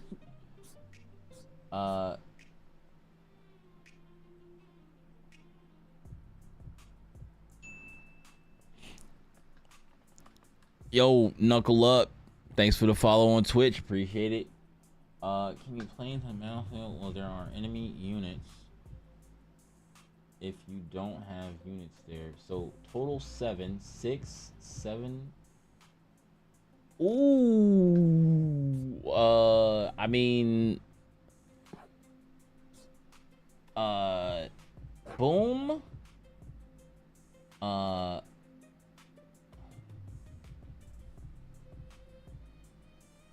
And then we got, wait. 8 total.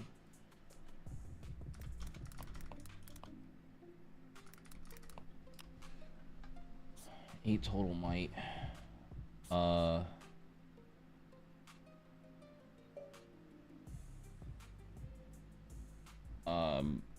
6 plus. Oh wait. Wait. Not defending.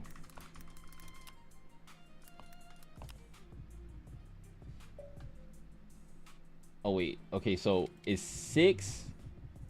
So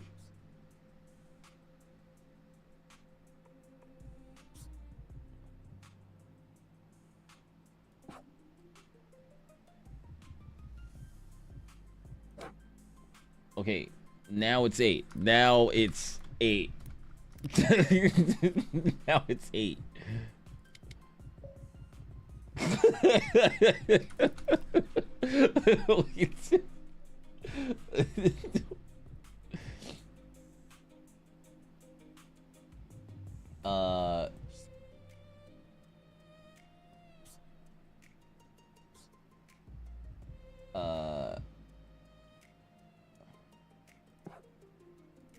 Hide.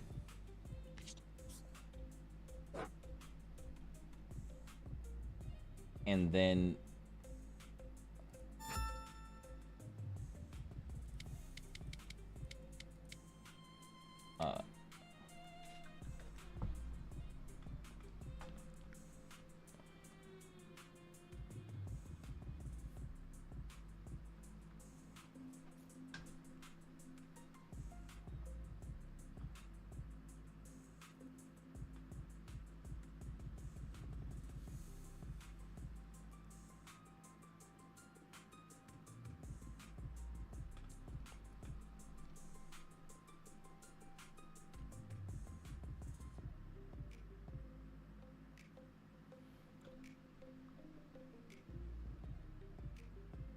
So what we got here? We got 4, and then 6.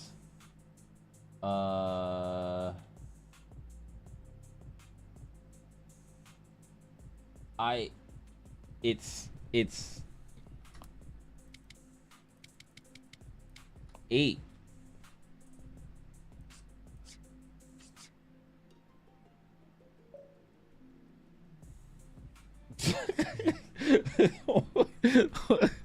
Yeah.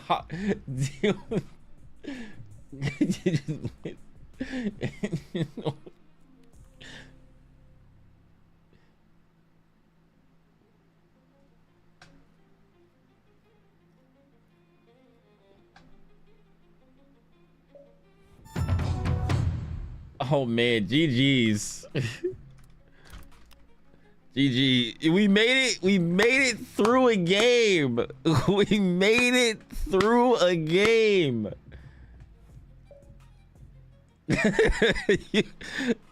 Oh man, that was fun though. That was fun though.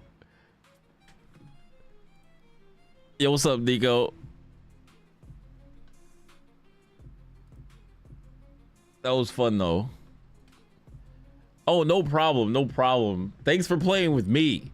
Thanks for playing with me also, because like I literally, I was like, yo, I want to play through a match. I was like, this game looks like it's really cool. Like I was like, I just want to play through a match. So you finally got to play through it. Yo, Zorda, thanks for the follow on Twitch. Appreciate that. Yeah, I'm gonna post this on. This is gonna go on my TCG channel.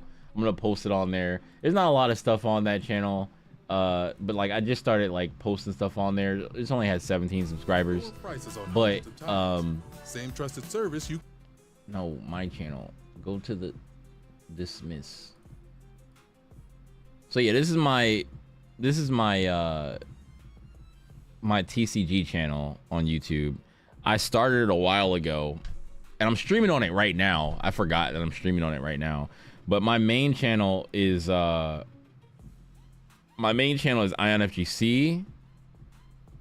which is this channel right here. This is my like main channel. I have like 1.7k subscribers, but that one's like moving very, very slowly. So I have a bunch of stuff on here. I play 2XK, I play fighting games, I play racing games, I play all types of stuff. But that's probably why this channel is moving so slow in terms of views, because like YouTube doesn't know what my channel is about. Like that's what I think the problem is. But I post a lot of stuff on here, so if you want to go watch a bunch of stuff that I play or whatever, this is my main channel. And then my TCG channel, and then I have like a second channel over here. My TCG channel is where I'm going to be posting this stuff. So if you want to go check that stuff out, like I have a bunch of Pokemon cards. This is how I even got into wanting to play Riftbound in the first place, is because I have an ass load of Pokemon cards, and I need to start, and I'm trying to get them all cataloged and stuff. So I'm scanning them in. I just switched to collector from Dragon Shield so that I can do more TCGs rather than just using the one app for the one game and then having to get another app for another game. So I'm using collector. A friend of mine or another viewer, another content creator guy, told me about collector, and I've been using that for the past couple of days. So I have a ton of booster boxes. I have 9 booster boxes right now, 9 Pokemon booster boxes, and I need to get all this other stuff cataloged that I've opened already before I start opening those. But if for whatever reason we hit like 1,000 subscribers or something like that, I'm gonna say 100. If we hit 100 subscribers on my TCG channel, I'll probably open some recent Pokemon booster boxes or whatever, like one, maybe choose Chaos Rising or Phantasmal Flames or something like that, open it and do a video on it. If that doesn't happen, I still will be opening probably like Paradox Rift booster box, or what's the other one? There's Paradox Rift, and then there's I forgot the name of the other one. It's back there though. It's back there somewhere. Or Surging Sparks or something like that. I'll open one of those and do a video on that. And then I have some Riftbound coming in. I have some Riftbound coming in tomorrow. It's a couple of booster packs, just a few booster packs. And I have I got a deck. I think I got a Spirit Forge deck, and I think the Vendetta double deck pack or whatever. I think there's a Shen deck and there's a Zed deck in that, and it's supposed to be getting to me on the 13th, and I bought that. So that I got off of Amazon. Appreciate the subscription on YouTube. Thank you very much. So I'll be opening that. The video I just posted today was basically just me opening up my first Riftbound deck. I got this Vi deck. This is the what's the name card? I got these little magnetic cases are really cool. I'm gonna get some more of these magnetic cases. I'm using some of them for I'm using 3 of them for my they're 3 of my most expensive Pokemon cards. So I have this. Which ones is it? Minun. Yeah, these are my 3 most expensive Pokemon cards, right? This Minun is $40. This Sprigatito is a $64 card, I think. And then this Squirtle is $120. This is a $120 Squirtle card. So I put those in these magnetic cases. I really like them. And then I took since the legend cards don't go in your deck and they go next to your deck, I put my legend card in one of these, and I'm gonna leave it in this, and that's how I'm gonna use it if I ever play it in person with somebody inside this magnetic case. So that's what I got. I want to see you play that game. I saw you play Forza. I want to see you play that game. I saw you play Forza. Wait, what game, Nico? Are you gonna play Ace Combat 8 when it comes out? Am I gonna play Ace Combat 8? I haven't played an Ace Combat game in such a long time. If I do play Ace Combat, let me see, Ace Combat 8. When does Ace Combat 8 come out?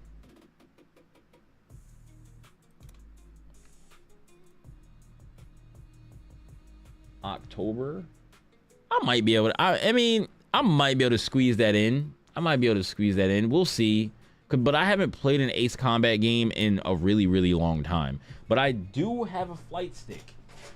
If I can use my flight stick on Ace Combat, which I'm sure I probably can, then I'll consider playing Ace Combat 8. But I just have not played an Ace Combat game since, like, I don't know, Ace Combat 4 or 3 or 5 or something like that. Also using different case for Legends.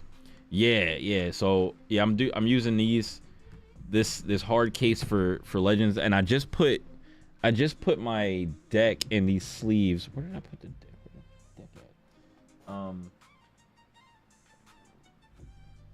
Oh, it's right here. So I have a bunch of Pokemon sleeves, and that I wasn't using for anything, but I'm also gonna do Dragon Shield and make some more sleeves, and just design some more sleeves, because like I designed these sleeves for my Sonic Magic the Gathering deck, because my friend bought me a Sonic Commander deck, and he also bought me an Iron Man Commander deck. So this is the first Commander deck that I own, and for Sonic, and I made these sleeves. So these are these sleeves that I have for my whole deck. And I got these from Dragon Shield. I would have gotten them in black, but they didn't have black at the time. Now they have black available as a sleeve color. So I'm gonna do black, and I'm gonna try to design an Iron Man sleeve for my Iron Man deck, and then probably some more sleeves for whatchamacallit, for maybe some other Riftbound decks. My Riftbound decks are inside these sleeves. These are Pokemon sleeves. These are the sleeves that came out of the Surging Sparks ETB. And then there's these other sleeves. These came out of, I think these came out of, what did these come out of? I think these might have come out of, what box was that I opened on? I think they might have come out of Twilight Masquerade. I think these came out of Twilight. I'm not 100% sure. But the reason why I like these is because of the front. The fronts are silver. So like for my runes, they have like a silver lining around them. I like that.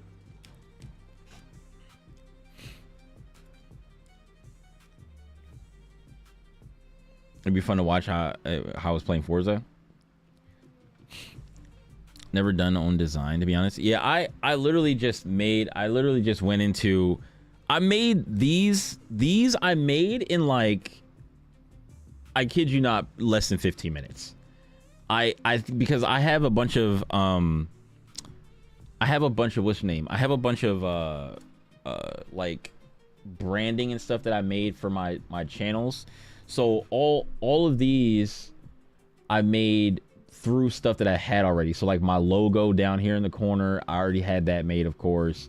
And then like the background, I have it like a background that I just use for stuff, and I put that back there. And then this random purple shape right here, I just made a random purple like shape. And I was like, okay, I think that looks good. And I chose purple because it was just contrasting on like the rest of the colors on the card, and it kind of goes with it a little bit because it's some purple in my logo.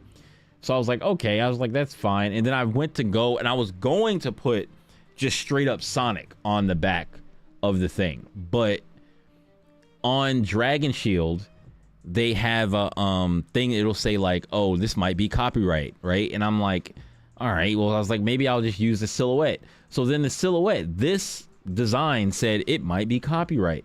So I took Sonic off, right? And I just put my logo on it, and it said, this might be copyright. And I was like, well, it's mine. So I made it. So I can get it printed. Just do it. So then I realized, I was like, oh. So then I took my logo off and I put the Sonic silhouette on there, and it didn't ding me for copyright. I'm like, are you kidding me? So then I just put the Sonic silhouette back on there, and I put my logo on there, and it said it dinged me for copyright again. But I was like, just go ahead and make them, because it's my logo that I made. So I literally made it with my own two hands. So I'm gonna make some more sleeves for my Iron Man deck, and I want to make sure they looks cool. I kind of want to go with like a darker color scheme. It's probably gonna be very, very similar to that. It's just not gonna be Sonic. It's gonna be Iron Man, and the purple, I might go black and red, and keep my logo the same color, or if I can change it to black and red or something like that, I might do that. So I'll see. And I'm gonna design that, and then I'm gonna get that sent off and get those back for my Iron Man deck, and then I can start using that, because I won't use the deck unless I got sleeves on it. I don't want to mess up the cards. But yeah, what's tomorrow? Tomorrow is Wednesday, so I'm down to play some more Riftbound tomorrow. I'll probably try to play some Riftbound tomorrow. If you want to come through and play another game or whatever, I'll try to play some more Riftbound tomorrow. And on Thursday, I'll be playing Tokon. So Marvel Tokon comes out on Thursday, and I'll probably be playing Marvel Tokon all weekend. Maybe I might be able to fit in some Riftbound this weekend, if you know, people come through for that. But most of the time, I'm probably going to be playing Tokon pretty heavily. So I don't want to drop Tokon. I do enjoy the game. I think the cards are cool. I probably am going to go to one of the events eventually. I just can't go right now because 6th of August is when Tokon comes out, and that's one of this one is in Seattle, and then there's one that is on. This is tomorrow. Wait, yeah, this is technically today.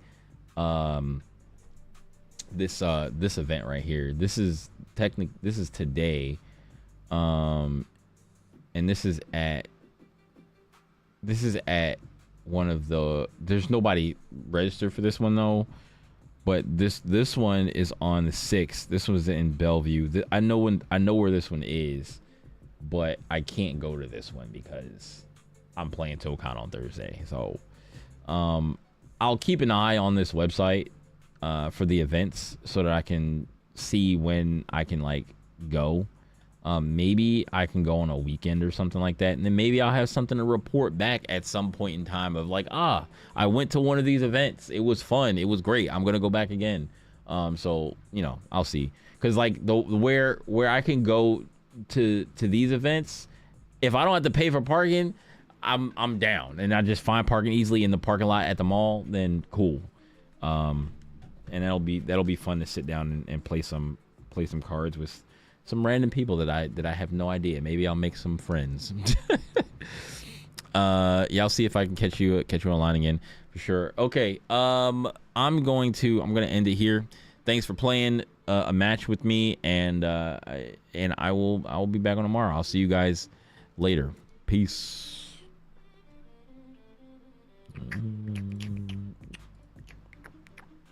Good night, guys.